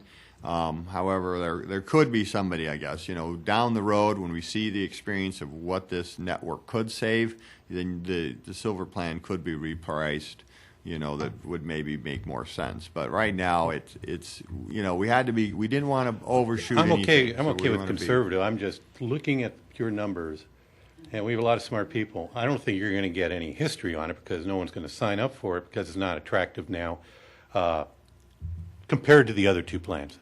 Right. You know, so, but okay. Well, I mean, we'll see where it goes. Right. And I love the gold plan. I think I think that'll be very attractive to our employees. And I think it's a great idea to give them a choice. So it's wonderful. Thank you. Right. Thank you.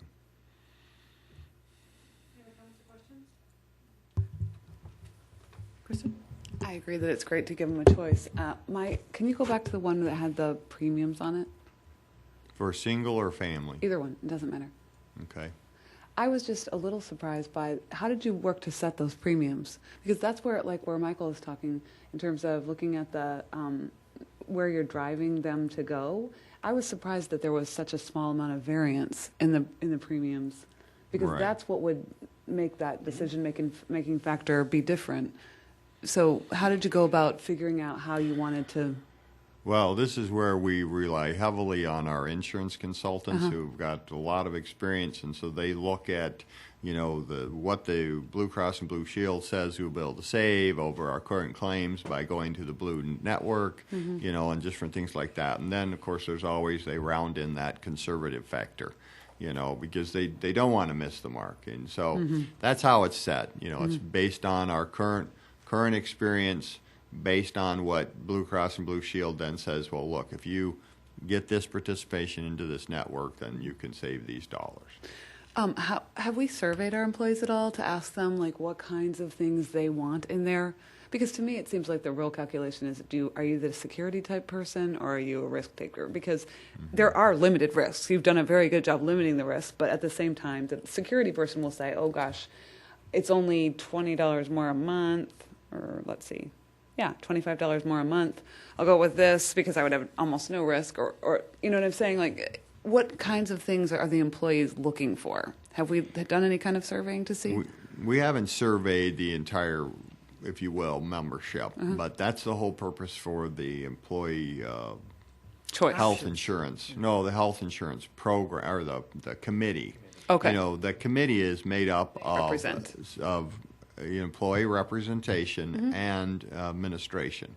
So then we work together to talk about, you know, what is it the members are telling them, because they keep in tune with that, you know, and so we work through that, talk through that, and try to meet those needs. And do they feel like these are the kinds of things that are going to be embraced? And Yeah, I mean, you know, this is new for this district. I mean, we've traditionally had one plan.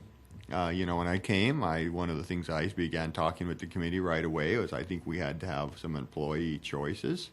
and the committee embraced that, and we've had a lot of good discussions, and this is the byproduct of that. Is it exactly, if we were left to just develop something from, completely, it probably would be a little different. But, all of this is all done in consultation with our consultant who's helping drive, saying, look, this is where we kind of, let's start, let's walk slow, let's, what is it, crawl, walk, run. Crawl before you walk. I get it. Yeah, Yep.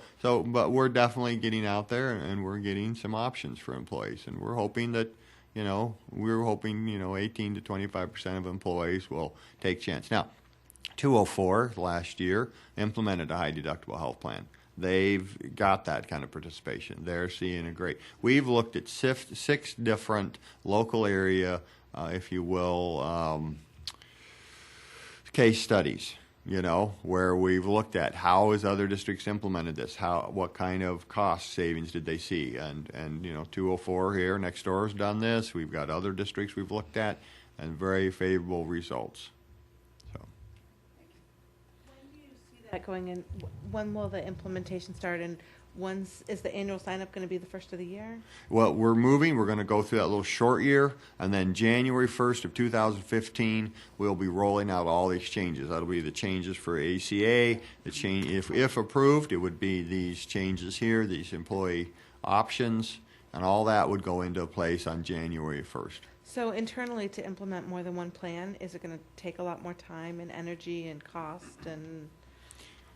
Well, it's going to What be does it there's mean to us? possibly going to be a little bit more energy-wise, but as far as cost, we're going to do it with the same staffing. We are in the process of rolling out an online enrollment, so we will no longer be doing the old paper push. Can you believe that? Anyway, so we're going to be beginning that with new hires. New hires will be using that system here coming up, and then once we've finished up with new hires, then we'll be ready to roll. We've got all the bugs out, and we open up the door for the big open enrollment. Brad, the initial enrollment will be in January, and then there'll be an annual enrollment like we've had now, just so the employee doesn't know they picked the wrong one, and they want to do something else. So if you Right. can just speak to that a little bit, because Absolutely. So this is new to a lot of people. Pre the passing of ACA, we had what was actually called closed enrollment. You had a one-time opportunity to enroll when you were employed, or unless you had a qualifying federal event. Well, now under ACA, and it's also great practice, we will have annual enrollment every year for our employees. So every year the employees will go online. That's one of the reasons why we're implementing this online system, because now we're going to have it every year. So the employees will go on. This system helps them make decisions. Actually, they'll be able to look at what ifs and things like that. So hopefully, but let's say you pick something and you're like, oh man, later you regret that. Well, you will be stuck with, you will have to have that for 1 year. Unless you had a qualifying event, but then you would have this for the year, and then you would be able to switch when the next open enrollment came. So 1 year at a time. And a qualifying event, that's a marriage, a birth, those are the qualifying events, right? Right. Yeah. Divorce, birth, marriage, Okey-doke. Michael? Yeah, I was actually going to follow up. I think you started to answer it as far as the online enrollment, because I was going to ask what the education piece is going to be, because you didn't need education before. You gave them, hey, here's your choice. Yeah, what do you exactly. think? But with the scenarios, and I'm used to stuff this on with my own employment.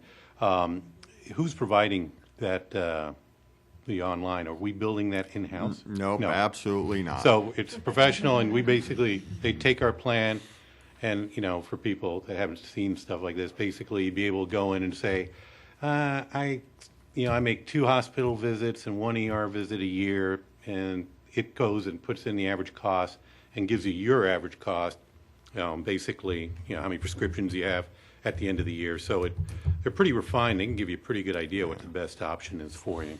Yeah, we're going to be using a company called Spotlight, and they just specialize just in online enrollments. Perfect. Okay. And it's a very good product. I've been very pleased with it. So Yeah, the education piece was what I really wanted to learn about, but that sounds great. Thank you. yeah. So, but Michael, just to be, I guess, literal, the education pieces, this group will come out, talk to the employees at their We're going to have, their group- we're their going to, groups. first off, like this spotlight is amazing. So there's a very robust online tool. So for those people who that's what they like, there's videos, there's little drop-down things with explanations. They can chat, they can do all those things. But for those people who that's just not quite their cup of tea, we will actually have a few face-to-face meetings. Now, there won't be that as broad as you might think because, let's face it, it's a lot of people who just want to do online. If you want to do it in your pajamas at midnight, feel free, Awesome. Any other questions, comments? Okey doke. Thank you very much, Brad. I think we'll move on to the next person here. We have a whole series of policy reviews, again, without action this evening. And I will let our superintendent kick that off, but there's a robust- I know Kane, our deputy superintendent, who's really taken the responsibility for the policy revisions and updates. This has been an ongoing process for a period of time now. We're at the point where we're looking for action tonight for discussion, at the next meeting for action. We've already addressed a number of Section 2 policy. These are the remaining ones in Section 2, which is one of our longer sections, so it's taken us a little bit of time. We also have in here 2 policies that were called out from previous diversity action plans that they annually be reviewed. So I may have given all of Kane's intro as I look at him right now, but I'm going to turn it over to him. And then I'm going to call your attention to 8.03, which is not a policy itself, but carries a overview memo that speaks to them. So Yes. Kane, go ahead. jump in real quickly. What I noticed when I read this, and maybe it'll be helpful to my colleagues or people, the thousands that are watching on TV, a number of them that I think the wording was they're eliminating or being eliminated. They're not being eliminated. They're in most cases they're combined with something else, and a lot of the words are just much more eloquent and descriptive. But it's sort of you have to look at all of these holistically. If you look at any of them individually, you say why. And so, thanks so much. Sure. And, Churchill said, greatness is, thrust upon some people. This was thrust, gladly on me, and I'm excited to do it. I think of Churchill every time I look at policy. So the important thing to remember here is that, yes, press makes recommendations from their legal department on, what is consistent and best policy in their recommendation. The important thing also is we can align with them so that as they produce annual updates or monthly updates, we can fit in with those updates as we see fit. And that's part of this process also. So when it says eliminated, what you'll do is you'll find what we had in a better version and fold it into some other policy. Now, there might be some places where it's not exactly what we had. And the role of the board is to give us feedback on, we want to keep this, we don't want to keep this, we want this changed. And so we would take that feedback between now and the next meeting and make any changes that are necessary. And as Superintendent Bridges said, 7.10 and 5.10 are separate and part of an annual review that we've been asked to give and to provide these. So those are not part of the press revisions, and there are no recommendations from us on revising those policies, but rather to show them to the board, and if the board has any feedback on things they'd like to see particularly, they can do so. So the only last thing I'd say is, in taking your feedback, what we would look to do at the next meeting is to bundle together the ones around which there was no question, no suggested revisions, and suggest that the board, approve those at the next meeting kind of as a group. And then the ones that there were questions or revisions specifically you wanted to see done, we would then delineate those individually at the next meeting so that those changes could be reviewed by you specifically.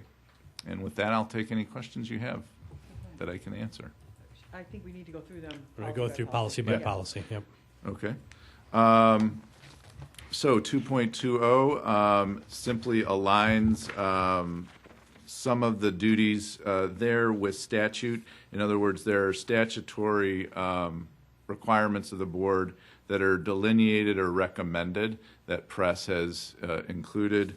And you can see the statutory, alignment, not statutory, but policy alignments. And these are consistent with what press is recommending to school boards across the state in 2.20. I shouldn't have written statutory. I meant to say policy alignments there. And you can see a lot of it is addition. It's not really much subtraction there. to our current policy.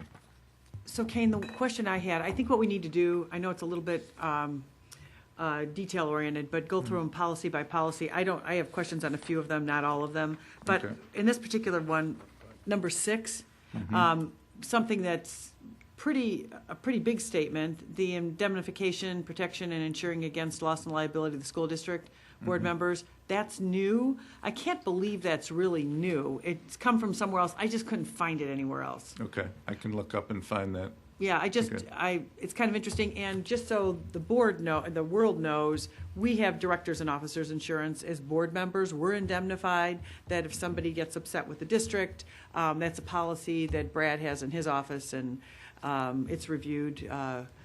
I've looked at it years ago. I haven't looked at it lately, but it's a very, very normal plan for school boards, that if somebody gets upset with something that's done, in regards to indemnification. I just wanted to make sure everyone understood that. So, any other questions about this policy? Yes. I do. Number 15, requiring a moment of silence to recognize veterans during any type of school event held at a district school on November 11th. We don't always celebrate it on November 11th.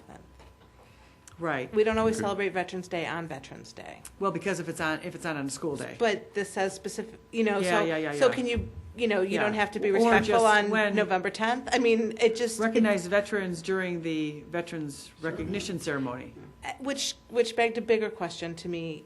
So why do we, and I love our veterans. Yeah. I love the event we do. It's not picking on any group in particular, but then why don't you could put other groups in there that you, requiring a moment of silence to recognize a specific group. Or That was passed, though, that has to be. I think there's a statutory reference. I don't know if it's discretionary or mandatory, but I'll find out. Okay.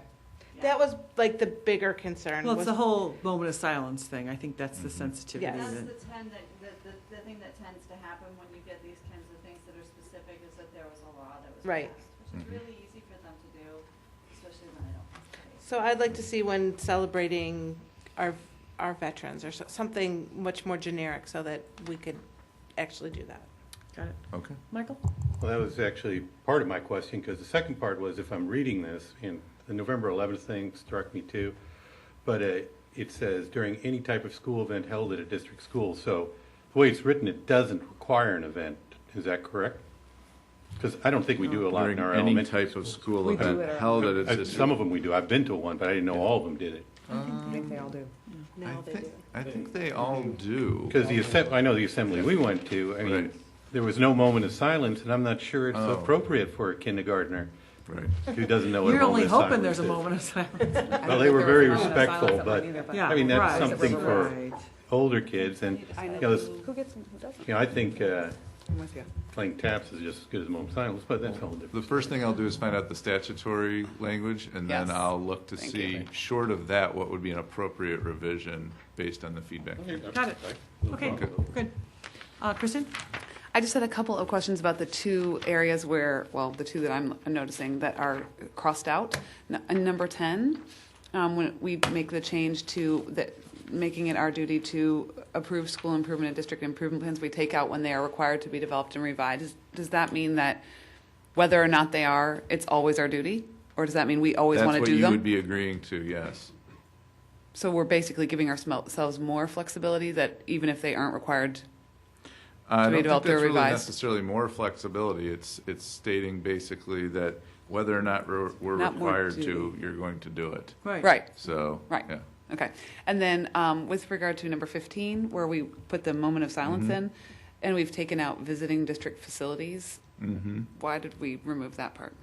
That's the recommendation of press, and I think it's based on IASB, probably. It's not a requirement, a required duty? No, it's Well- not a required duty. When I first looked at this, I thought, are they saying, oh, no, don't visit buildings anymore? And that's certainly not the case, because when you look at the rules for the board member, it says you should be involved in those things. So that's where you have to just read this all as one package, truly. There are some aspects of it that looking too long Yeah. might not be beneficial. Right, in individual policies, that's the problem, Churchill. If that makes any sense. Okay, Okay. we start to move on to the next one? Yeah. Or am I don't want to rush anybody, but Mhm. No, we can go on. I don't want you to put your, I don't want your pajamas on either, okay. 230 is just about school district elections. We actually held off from the last time we pulled this the last time. Yeah. Because we wanted to make sure we had it right. And it has reference to the law and making sure we're adhering with the law first. And I just wanted to make sure I understood that because I checked press, I checked all the others because there's been some talk of how the election requirements have changed and who manages the elections. But in this case, it makes reference to the law here, and this will keep us consistent with the law when it comes to elections. Sorry, yeah, Michael, go ahead. Yeah, I still don't see, I mean, if we're going to talk legal language, you're still setting yourself up for conflicts when you use the word longest or instead of next longest or second longest. I mean, if the president is the second longest, then this all gets thrown out if, Right. or the longest, then you go, well, the president's the longest, you mean the next longest? That would make sense, but that's not what this is.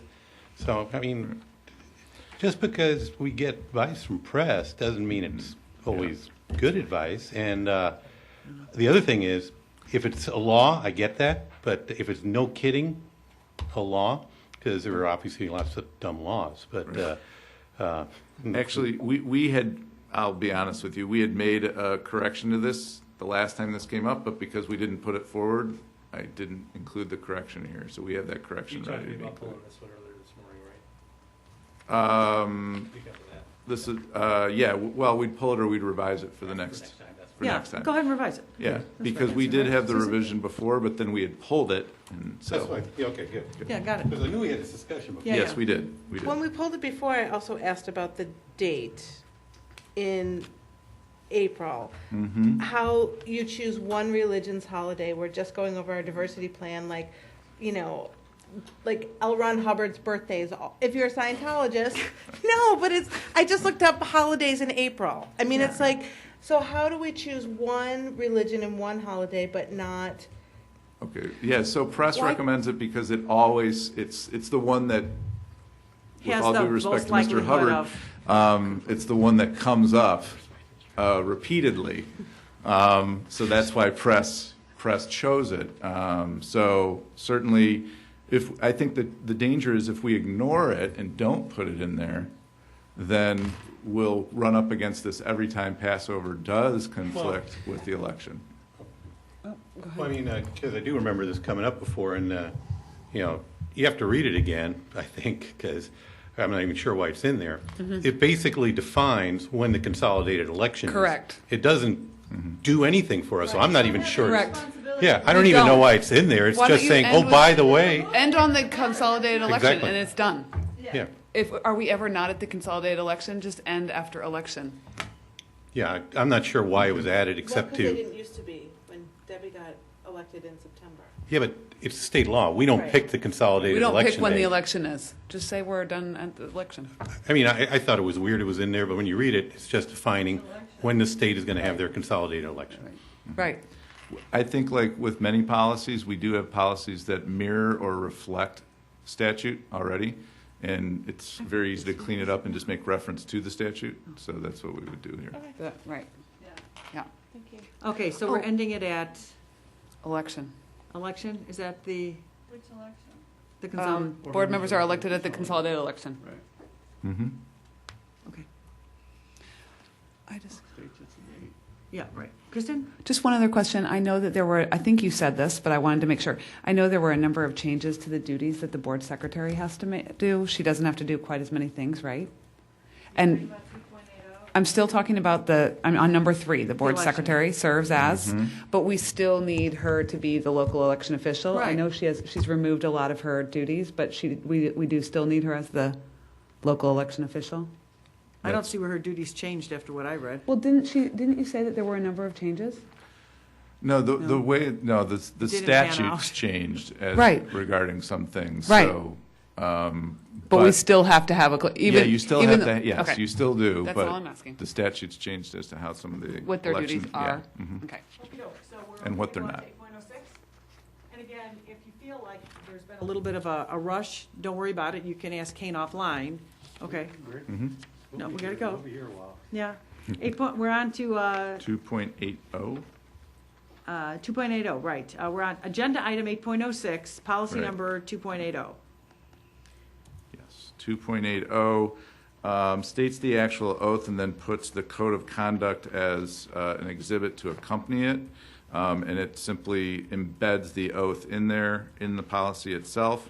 There is also a line that says that we will have a code of conduct for members of school boards at every board meeting. And that's their recommendation also. Okay. Comments or questions? And that's 8.06, which is policy number 2.80. Next, we'll move on to 8.07, policy number 2.90, and that's board self-evaluation, which it says it's excluded, it's included somewhere else. Yes, I'm done it- with that one. it- Next one. Yes, it's embedded 8.08, somewhere else. policy 2.104. Yes, now this one is certainly one for the board to contemplate because it is very specific in its detail of how the president and the vice president are elected. It was first adopted in 1996 and revised in 2000 at the last point. But essentially, press doesn't recommend it doesn't have this in its own policy, and it would point to normal procedure for, you can even appoint officers, technically speaking. So whatever process you want, but you would undertake a normal process. I say you leave it the way it was. Okay. It's worked equitably and efficiently, and I say leave it the way it was. Good set of rules. Anybody have Okay. any other comments on that? Got it. All So right. we'll get rid of the big old red recommended for elimination, and we will keep it. All right. Somebody keeping track of all these. Good Lord, I won't. Okay. Next one, 8.09, policy number 2.105, ethics and gift band. Any questions or comments on that one?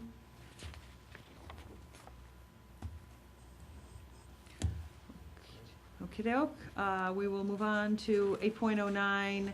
I'm sorry, agenda item 810. Don't want anybody to get lost here. Policy number 2.110, qualifications, terms, and duties of board officers. Mhm. And this one, too, the board should consider very carefully as it delineates terms, duties, powers of the officials on the board.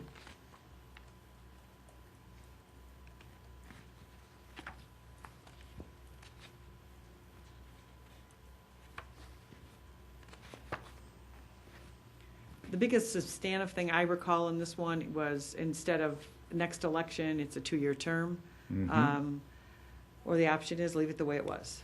What does everyone want? What's everyone's appetite? Sometimes the wording's a little more eloquent, sometimes they leave out things that are important. The recommendation's that. Yeah, this one's not big, this one.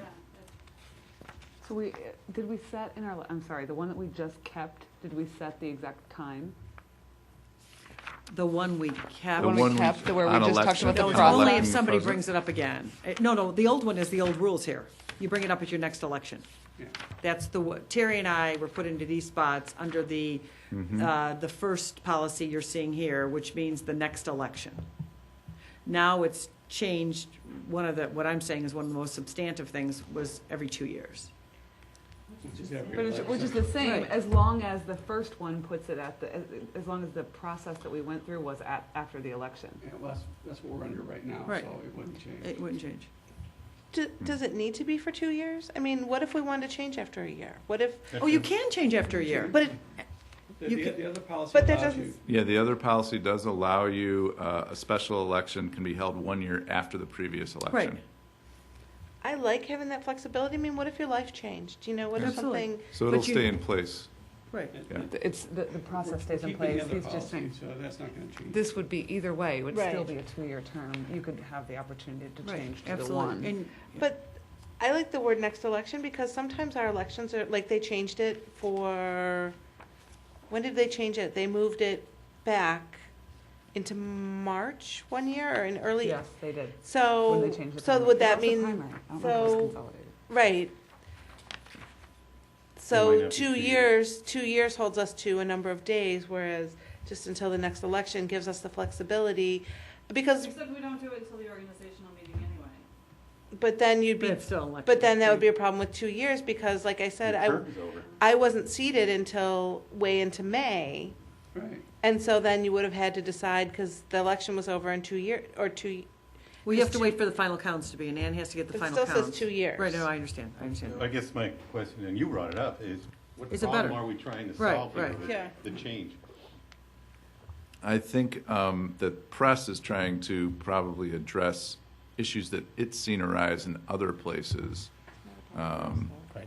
And so, but that's the purpose of this discussion and the role that the board plays with okay, that. I think Exactly. Right. what I'm hearing, they've stricken things like preside over all the meetings. They've stricken things.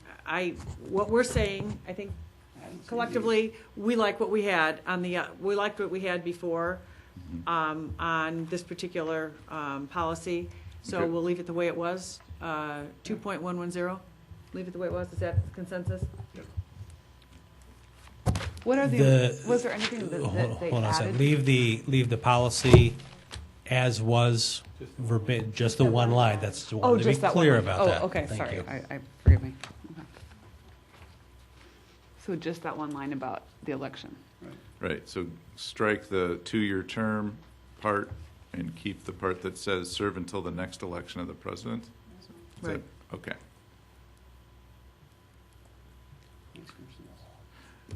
And then we'll, the pieces in, I'm sorry, the descriptions or the text in red are basically just a little bit more eloquently written. Mm-hmm. It's all I got out of that, so, More or less, yeah. sort of. Well, I don't know if it's always eloquently, but Well- you have another question? Sure. Since we're talking terms, there wasn't a term for the secretary before, which, when you think about it, makes sense because the secretary is not elected, and doesn't have a term of office, and can go in the middle of a term, and, would we want to be bound to, let's Oh, if say, somebody a leaves secretary retires in the middle of one of our terms, and now They have to are we- stay on? No, yeah.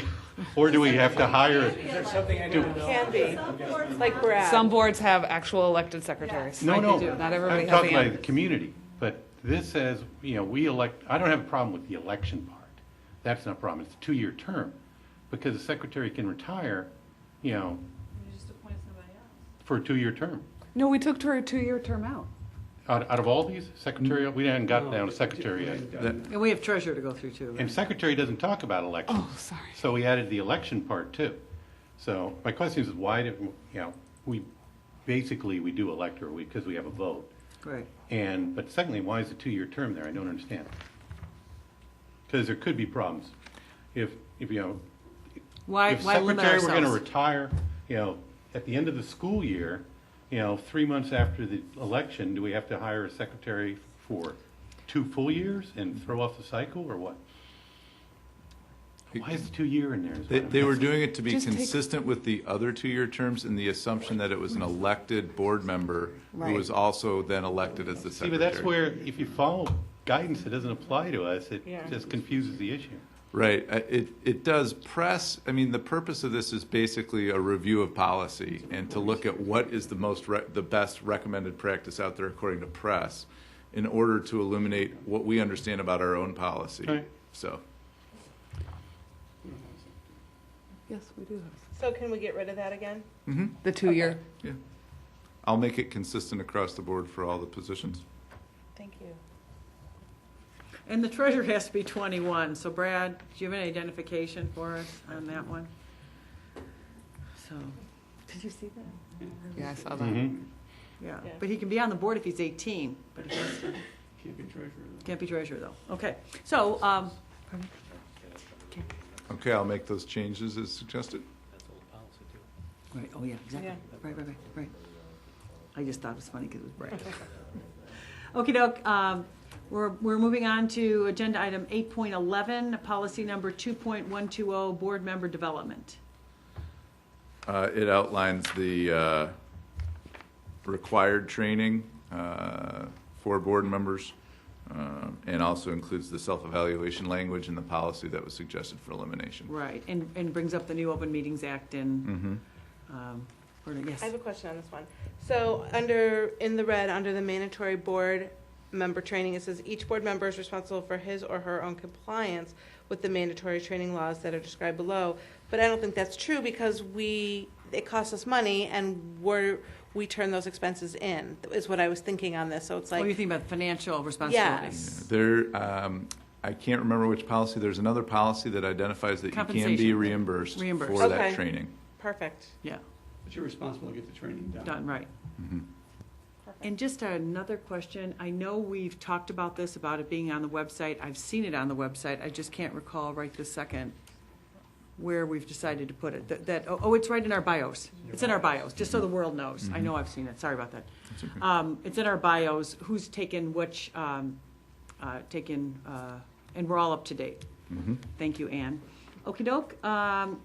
Agenda item 8.12, policy number 2130, and that's board superintendent relationship. Comments or Right. questions on this one?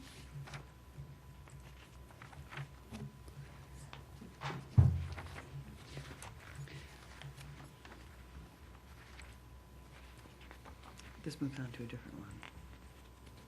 Is this the one? This would be near the next one.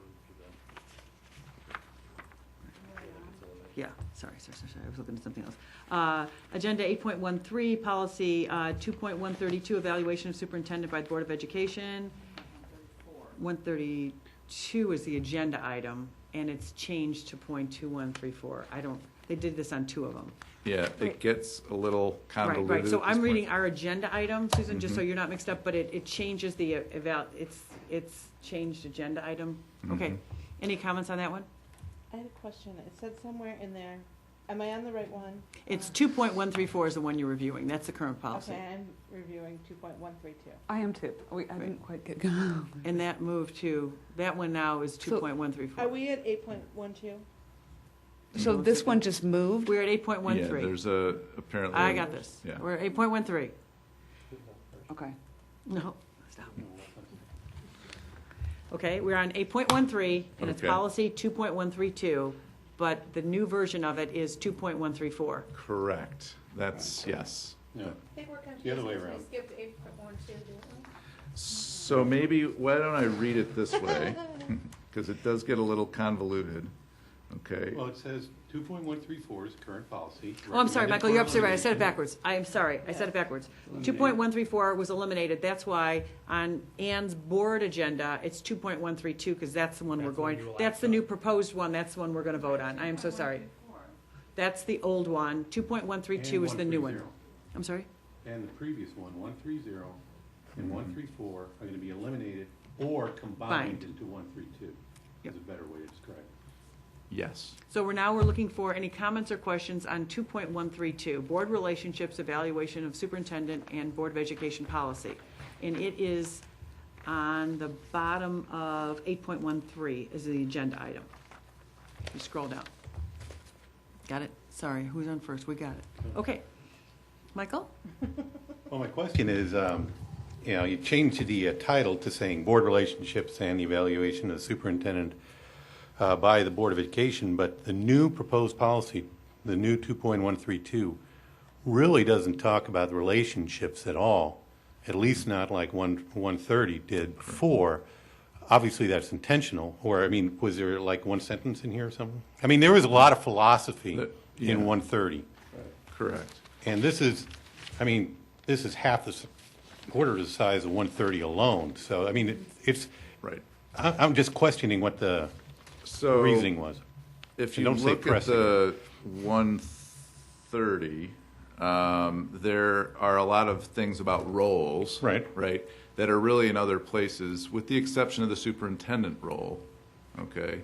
And so, my understanding is that part of, in those long delineations of roles, when you go back and you look at where it says the role of the board president, the role of the vice president, the role of the board members, those are in other policies we're talking about. Okay. Right. The part that's missing is the role of the superintendent, but that's more in a little bit in here. That's, I would say, the one part that needs to be considered closely is that role of the superintendent in that existing policy that we would eliminate. And how much of it do you feel is in the board relationships section of the proposed policy. Because So, the role of the superintendent is not anywhere else in the policy, right? Right, not as such. It talks about the purpose in terms of the relationship of the evaluation of the superintendent. no, that's a key, that's a distinction. So Yes, we're it saying, is. Yes, it is. yeah, I agree. So 2.134 is the one recommended for elimination. And then you move on to 2.132, and there's no red line version. It's all new. And the reason for that particular change, the way it is because it just aligns it with press so that when we get the updates from press, okay, they won't send us an update for 2134 because they don't have a 2134. It's gone, right? Right, they have a 2132, okay, and now we'll get the updates for that.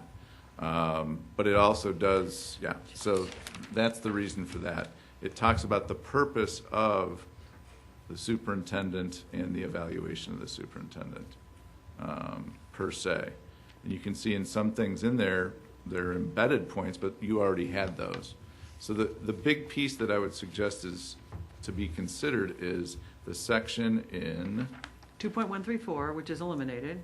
I'm sorry, in 2.132, our existing 2.132, the part to consider is the part that talks about the role of the superintendent. That's 130. Yeah. And you could add that one sentence at the top too about the board relationship with it. You're right. There's not very much. It's just like one sentence. And the other thing is, I didn't print them out, hold them up against the light. Right. But is there any difference between 132 and 134? No, as I said, there isn't. The reason. Okay, there's no difference. Right. It's verbatim. We're just changing the number. Yes, no red line. Yeah, we're changing the number. In terms of the evaluation of the superintendent by the Board of Education, that Correct. particular part. Yes. No, the whole policy. So. We're just changing the title and the number. Yep, correct on that one. And 130, we're just throwing out. And it's nothing in 130 is carried over to 132. Well, 130 is the proposed policy, though. No, not true. No. 130, Is proposed new policy. okay, the proposed 130. Right. And that is in the previous agenda item, which is which is on 8.12. Click on 8.12, and at the bottom of that, you'll see 130. Okay, I got you. Okay. Yeah. The proposed 130. I just stopped at recommended for elimination. I understand, it happens. Okay? The proposed 130 takes on much of the existing 132. Okay. Okay. And That all was the the trees missing that died piece for from it. me. All right. The other parts of our existing 132 include the roles of the board president and the role of board members. Those are delineated in other policies we've already addressed. So again, the one piece to consider is the role of the superintendent that is in our existing 2132 that is not exactly accounted for in any Okay, other so I place. have an idea. Let's take that verbiage in there and Yep. add it to 130. Gotcha. Got it? So what I'm suggesting, we're not going to leave ourselves exposed or unhappy. We'll just take the verbiage that is in on 2.13, in current policy 2.132. In the middle of that, that's going to be proposed for elimination. The part that's in the middle of that, role of superintendent, include that, please, Kane, in 2.130. I And will add it do- to the end, add it wherever you I want. can add it to that. That's Awesome. just fine. Perfect. Great. Okey doke. So let's go on to our next agenda item 2.13, evaluation of superintendent. No. Oh, we already did. I'm sorry. Did that. 8.14, executive compensation. That has been moved already to section 5.210. Right. I did not include 5.210. Because we're not talking about that tonight. Got it, Right. got it. So- And now, right. This right. is the way 2136 currently exists in our board book, and I would recommend as such get eliminated since it's covered elsewhere. Same with 2.137. Yeah. This is crazy. Okay, no, perfect. And let's go 8.15, agenda item, administrative compensation. The three levels, same situation. Same situation. Sorry, I remembered after I read it. 8.16, governance committee. And that would be agenda item 8.16, whoever's trying to track with us, and that's policy number 2.150, governance committees, current and proposed. Any comments or questions or discussion, Kane, that you would have on that? I would simply point out that it's almost all discretionary language for the board to set up these committees as such. I agree. The only thing I had a question about, our world understands the discipline committee, our community, our teachers, our staff. So when I read this as parent-teacher advisory, I thought I was at a parent-teacher conference. Yeah. So I preferred the discipline committee, because the one thing they've negated in here, which is our richness, is that we have students that come. Okay. And I think that's a really rich part of discipline. So I would love to see, if my colleagues agree, add the student piece back to this, Kane, and get back to our old terminology of discipline committee. That'd be great. Yes. Because parent-teacher, I'm really thinking we're going to a Me too. conference. You don't know which Yeah. one it is. Nah. Okay. Does that make sense, Okay. everyone? Absolutely. Okay. But I agree with you. I think everything else is pretty much the same, was pretty much the same. I can't read my own notes anymore. Agenda item 8.17, student ambassador, I think, I just put No that in there change. to keep it the same. yeah, that was pretty straightforward. 8.18, types of school board meetings, I think that too, identified or delineated. Kane, go ahead, I'm sorry. It's just rooted mostly in language about Open Meetings Act in particular. Right, Okay. amount of notice, when you can do emergency meeting. 8.19, and again, if there's something that really bugs you about this when you read it again, Kane, we're not gonna let Kane go anywhere, so he'll be around. I did want to point out there was a question, because it does say in the beginning of the proposed policy on types of school board meetings, unless otherwise specified, all meetings are held at a district's school. Okay, that's their recommendation. I hadn't gotten an answer on why. The truth of the matter is, we always specify where our meetings are.